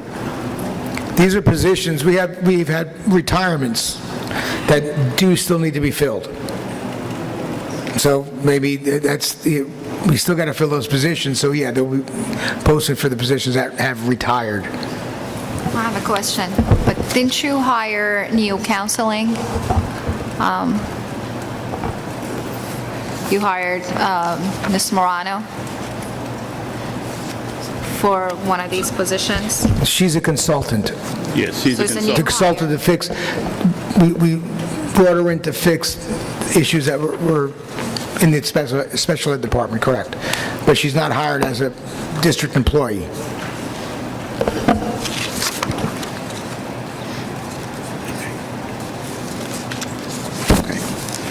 So any other questions? So we have a motion and a second. If we need to pull B1 to F, should I pull my motion? And then, Withdraw the motion, we make it with the abstention, okay. make it for all items except. Okay. So I'm withdrawing my motion and make a motion for all items that Mrs. Brown mentioned in B, except for B1 to F, which we're pulling for typo corrections. Correct the The date they were approved, too. And to correct the date that was approved, that they were approved. Is there a second? So that's my motion. Need a second? Second. Any other discussion? Okay, roll call. So I have a motion to withdraw the first motion of the consent agenda and to make it B1 to B11 with the exception of B1, 2. Right, I withdrew my previous motion and then made a motion that was seconded for all the Items. for everything except for B1 2. 2F. Yep. B1 2F. A through F. Right. A through F or just F? B1 2F. Just F. Just that one. Just The F? Teaching math science supervisor, because there's some corrections that needed there. Just F. Everything else is- With the exceptions of one item. Ms. Glassman? Yes. Ms. Lisinski? All right, let me see if I can get this right. Everything yes, except for B1, 1A, B2, and 3A, B2, 4A, oh, excuse me, no, I'm B2, I'm okay. B4, 5 and 6A, and then the addendum B8, number 3, including 9 and 10. May I have to repeat that for me? You have to repeat it, I have to. All right. You have yes, except for no on B1, A, and B? Yes. Number 2? 2. No. 3A? Yes. No. Correct. B4? No. 5 and 6? A? B2, oh no, not that, B4, 5 and 6A, correct? And B8? 3? Correct. 3, 9, and 10 yeah, including pages 9 and 10, correct. on the addenda. Thank you.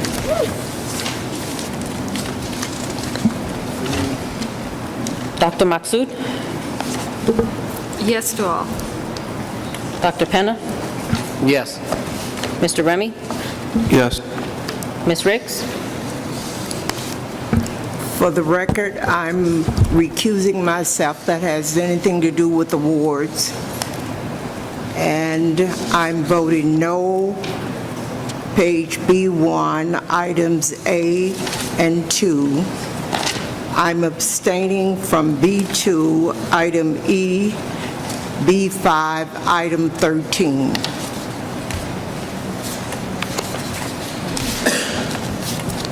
Yes, no to B1A and 2, abstain from B2, B, B5, number 13. Correct. Mr. Rogers? Yes on, well, let me go what I'm abstaining. I'm abstaining from 3, B1,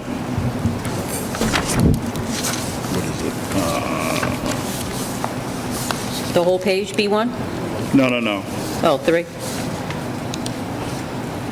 No, I'm sorry, B2, B2, You're abstaining from B2. B2, number 4. And B8,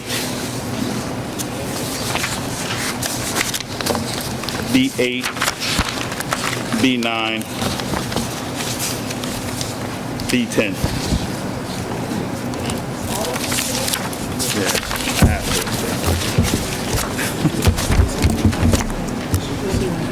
And yes for everything else. Abstaining B2, number 4, B8, B9, and B10. Mrs. Brown?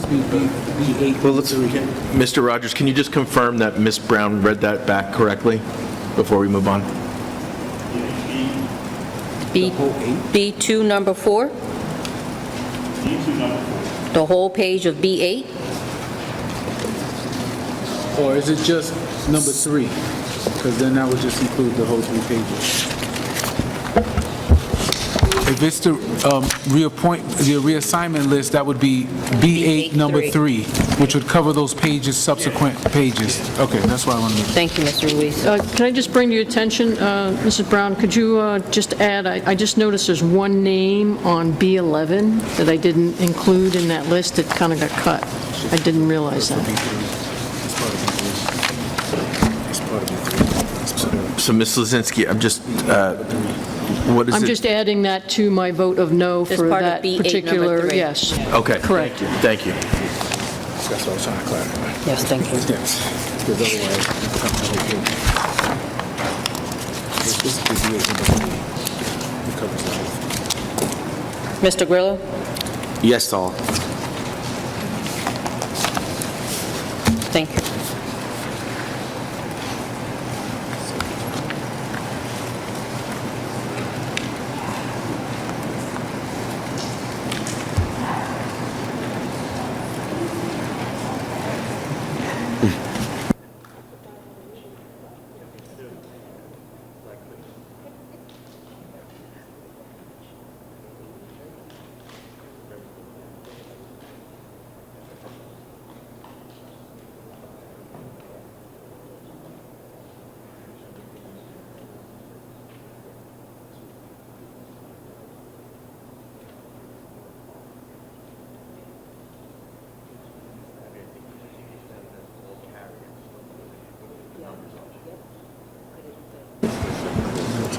All carry.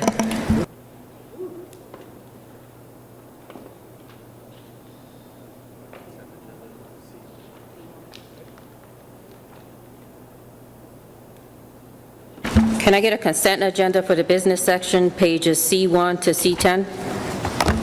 Move it. Second. Discussion? Yes, please. Discussion? I just had one. I'd like to table 10A till after the closed session. I want to have the discussion in there about the appointments of professional services, specifically legal, audit, and insurance broker.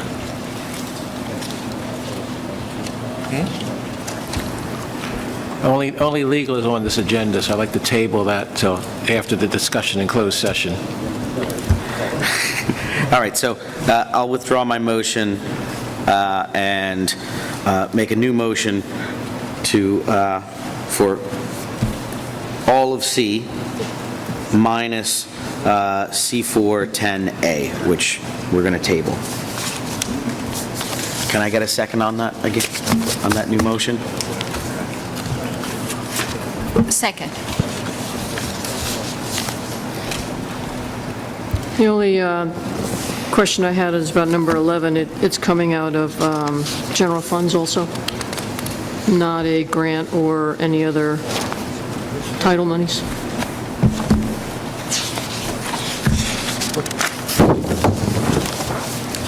So I have a motion to withdraw the first motion with the new one to remove C4 number 10, to table it Correct.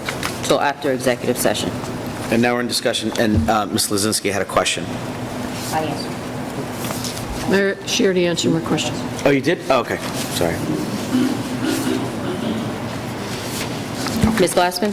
Wait, one more thing. One more, I'd like to remind the board, before you're calling the vote, or she had a question? No, go ahead, discussions. No, I had another question. Oh, okay, then I'm sorry. let Ms. Glassman go first, then I'll go. Oh, you did already? Yeah, she answered my question. I Okay. had one on C8, number 19. So I just want to remind the board. She's asked another. Oh, another question. See it in the 19.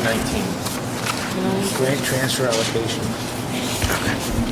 The question with the transfer of funds into the summer program, et cetera, are we supplementing or supplanting?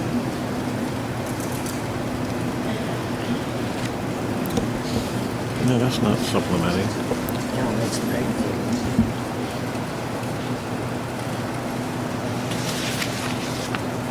I'll have to get back to you, Ms. Lisinski, I'm sorry.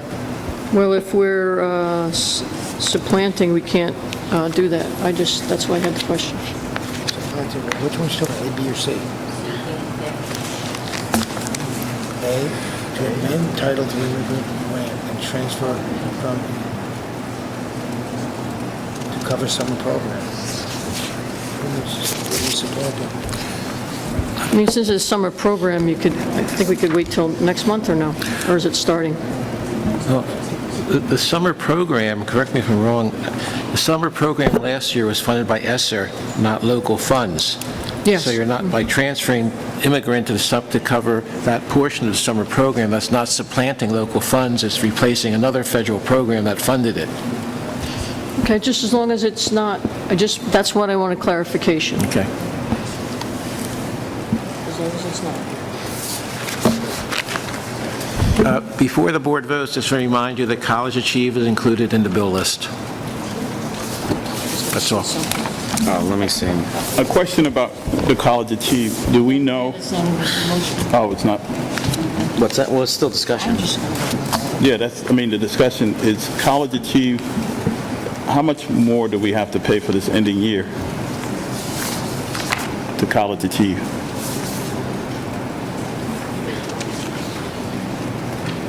The May payment is for the June month. Yeah. And Ms. Lisinski, the question about the transfer is on B5, the ESL program. Okay, I just... What number? Number 11. B511. Thank you. I have two questions.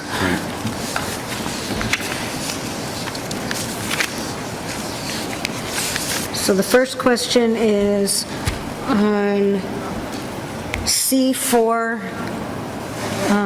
11. Shouldn't the period be beginning May 1, 2024 through June 30, 2024, not 25, for the $18,000? It doesn't make sense. Yes.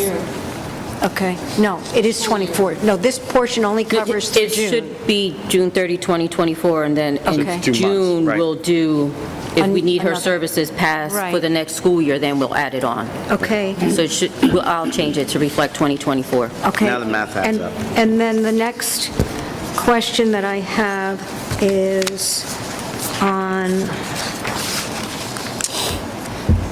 C817, the use of facility fee, the waiver request. It says that in accordance with policies 7510, but we just agreed that that policy is going to require the payment of the fees, and yet here we are moving to waive it. So I'm a little confused at where we're standing tonight on how we're addressing it. Well, I think we need to vote, we need to vote to either approve the waiver or to reject it.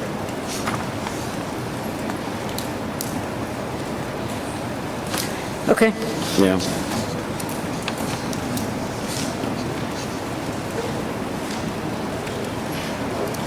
I see what you're saying, though.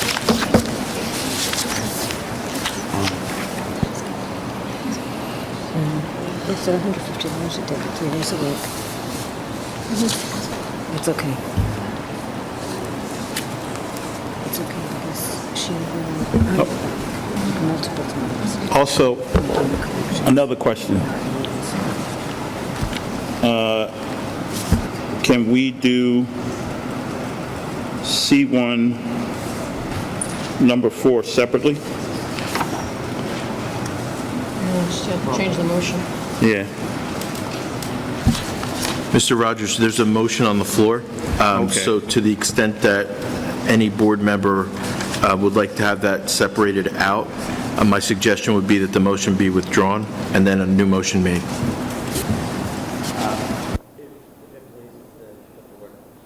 If it pleases the board, I'll withdraw it and make another motion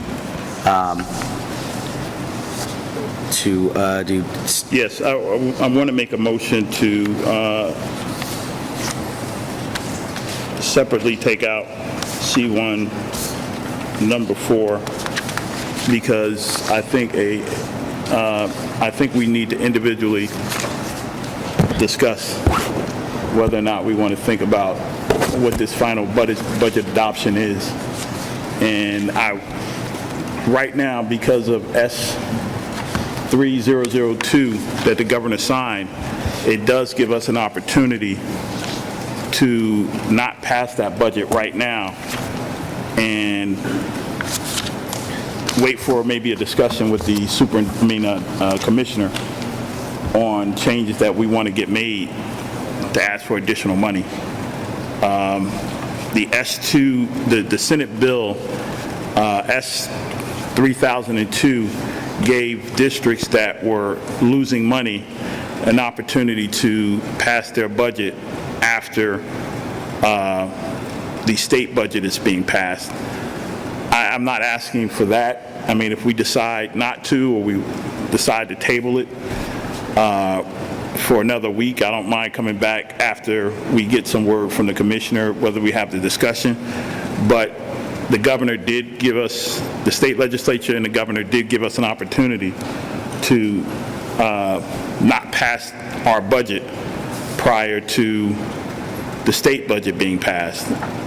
And as anybody know in this state, nobody knows what happens going into a budget year.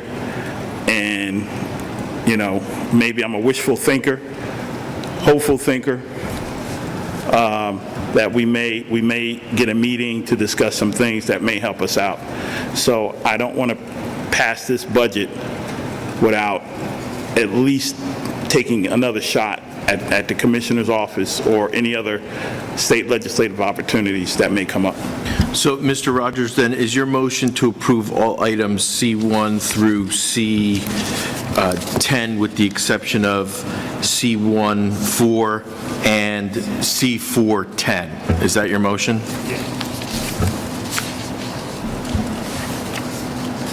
I'll second it. So, board members, the motion that's on the floor has all items in the C section with the exception of the budget and the appointment of professionals. But we will vote on the budget as a separate item this evening, yes? If that's what the board would like to do, Thank yes. you. All right. Any further discussion on the new motion? I do. I have a question about C4, item 11. The budget. The budget. Just the budget. I just want to make sure correct date is May 1st, 2024 through June 30th, 2024, not 25. Okay.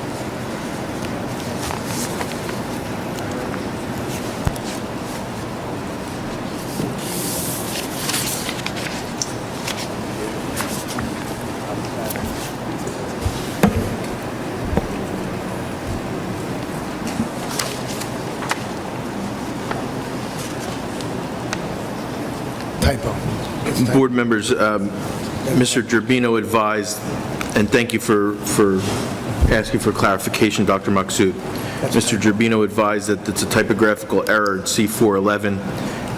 It should be the period May 1, 2024 through June 30, 2024. Yes. So it's a month and change. Can I ask a question about that also? I'm sorry. Since it is a professional service consulting contract, the state monitor approved this to start May 1st because the board hasn't had it? Okay, that's just wanted to ask. Thank you.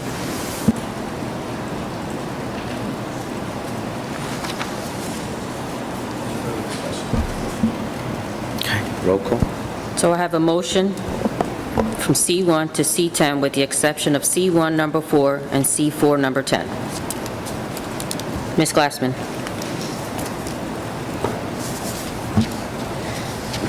Yes, except no as to C1A as to College Achieve. And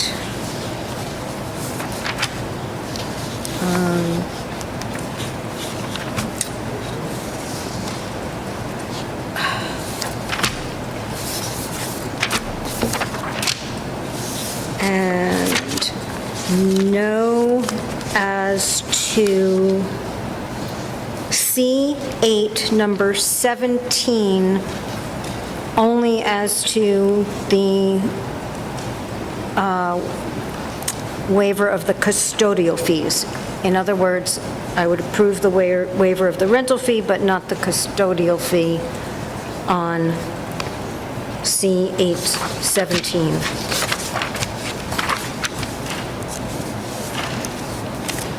You'll waive other fees except for custodial. Yes, I would waive the rental, but not the custodial custodial. fees. And we can do that in the vote, right? Like bifurcate it. Is that possible? Guess it was like a question, make sure that we're doing things right, okay? Thank you. Ms. Lisinski? Yes on everything, I vote no on the tentative, oh, that's not on here. Abstain on C4, number 11, and also C8, only waive custodial fees on number 17. No to everything on C8? C8, just to waive the room fees and pay custodial fees. And I also want to abstain from 1A, College Achieve, or vote no on College Achieve if there's a payment. Thank you. Dr. Maksud? Yes to everything except C1, 1A, and abstain College Achieve, and abstain on C4, 11. Dr. Maksud, So no? did you mean to vote no on everything? No, vote yes on everything except C1, C1, 1A. 1A, and Regards. abstain on C4, 11. To all the bills on C1A? No, just the College Achieve. Thank you. C1, 1A, College Achieve. And abstain from C4, number 11. Yes.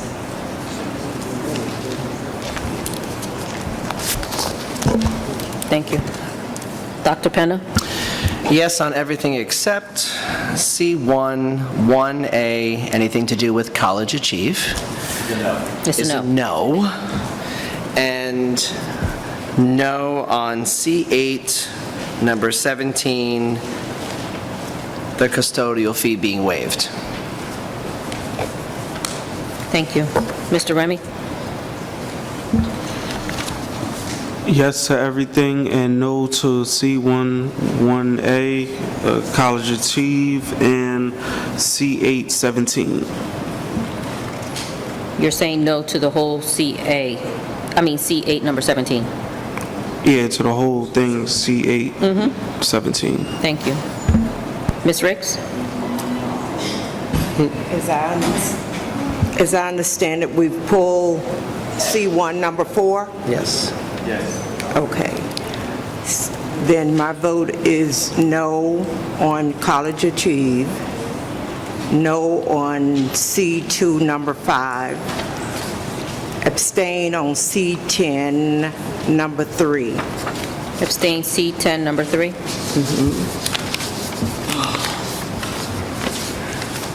Thank you. Mr. Rogers?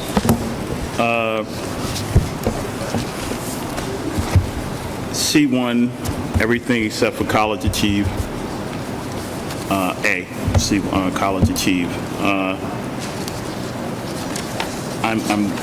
The policy on, what is it? C17,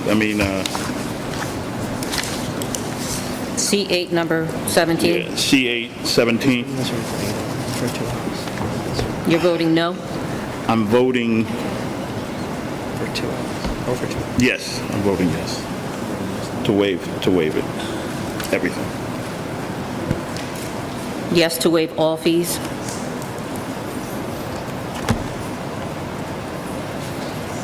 Mr. Grillo?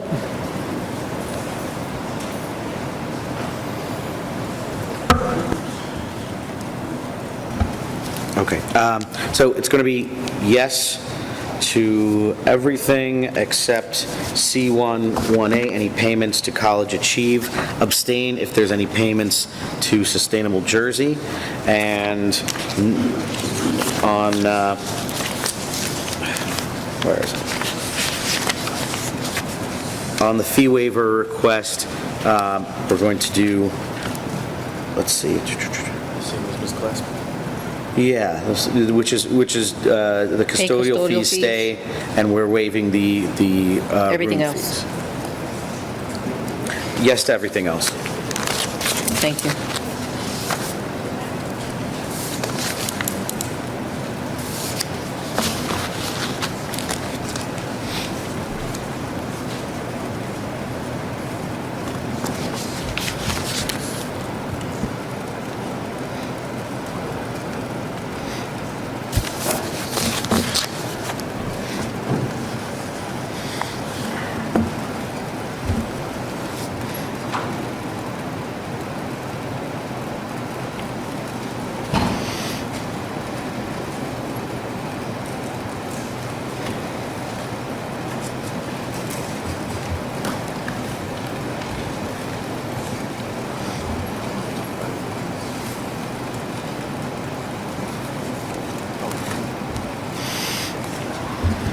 Everything passed except for C1, 1A, College Achieve payments, and C8, number 17, they have to pay custodial fees.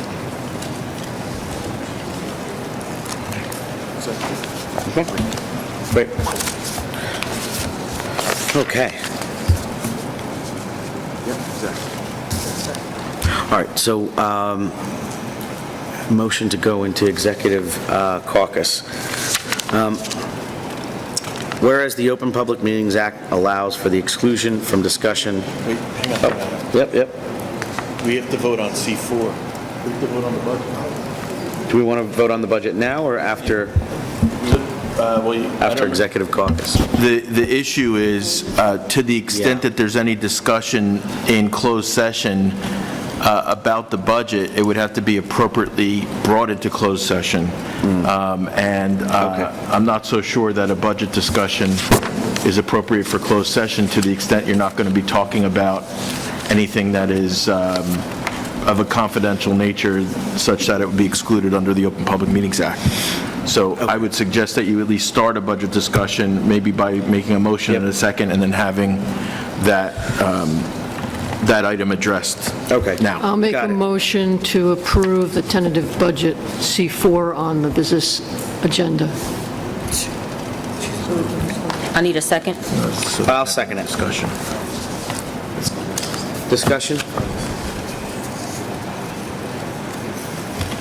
So the motion is for C1, number 4, for the 24-25 school year budget adoption. Yeah. I can just make a remark prior to the vote? This is the period for questions, discussion, comments.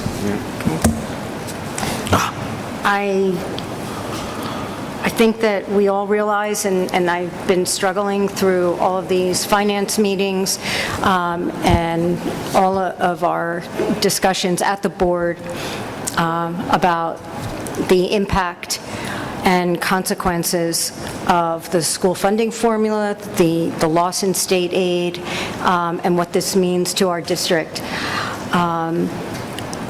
There may be opportunities for increased funding, but I think that, and under the bills that have been passed, we will get another crack at the apple. But I think at this time, we should recognize the huge efforts that have been made by the superintendent and the administration and the teachers and staff to craft a full and thoughtful program for our kids with the limited resources that we have available.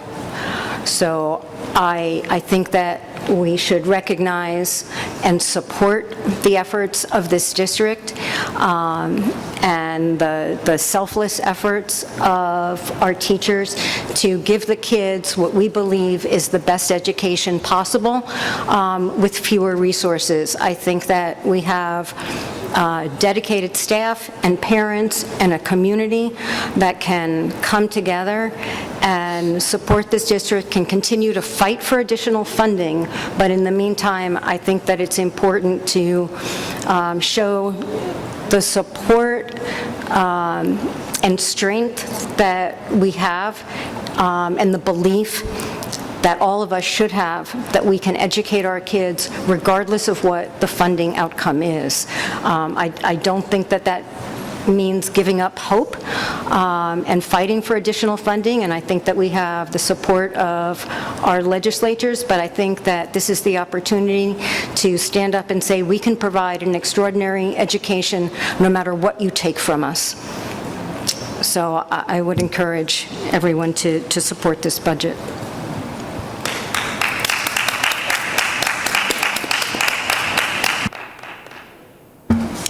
Anyone else?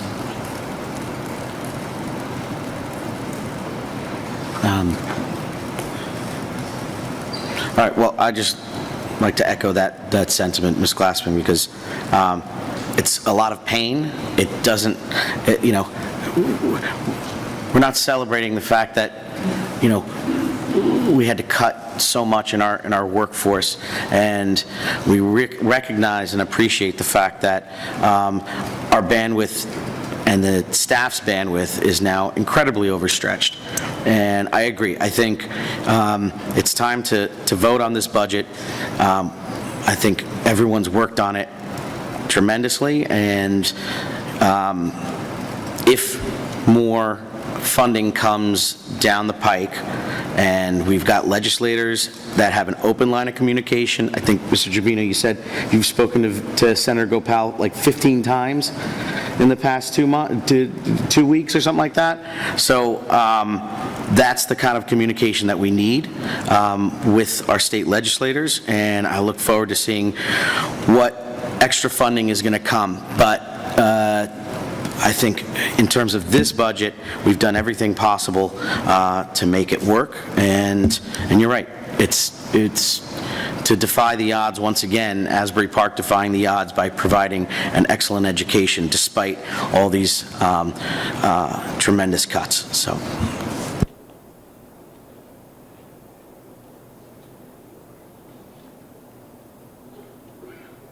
All right.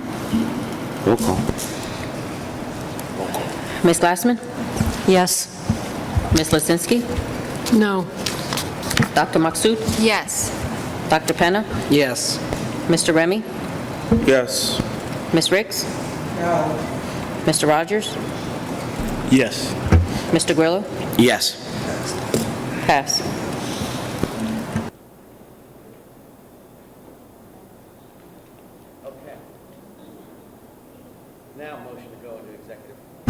Executive caucus. So whereas the Open Public Meetings Act allows for the exclusion from discussion at... Oh, okay, I was going to read that. Okay, do we have a second for that? Second. Okay, whereas the Open Public Meetings Act allows for the exclusion from discussion at the public portion of a meeting of certain matters as outlined below, and whereas the Asbury Park Board of Education wishes to discuss such matters, made and will make such discussion public when a proper conclusion has been reached. Now therefore be it resolved that the Asbury Park Board of Education will hold a closed executive session on this date at Asbury Park, New Jersey, for the purpose as outlined and described below, and upon return, action may be taken. I believe it is personnel matters. Yeah, so the board's going to retire to close executive session for approximately 45 minutes to discuss contracts, personnel negotiations. No formal action will be taken in executive session.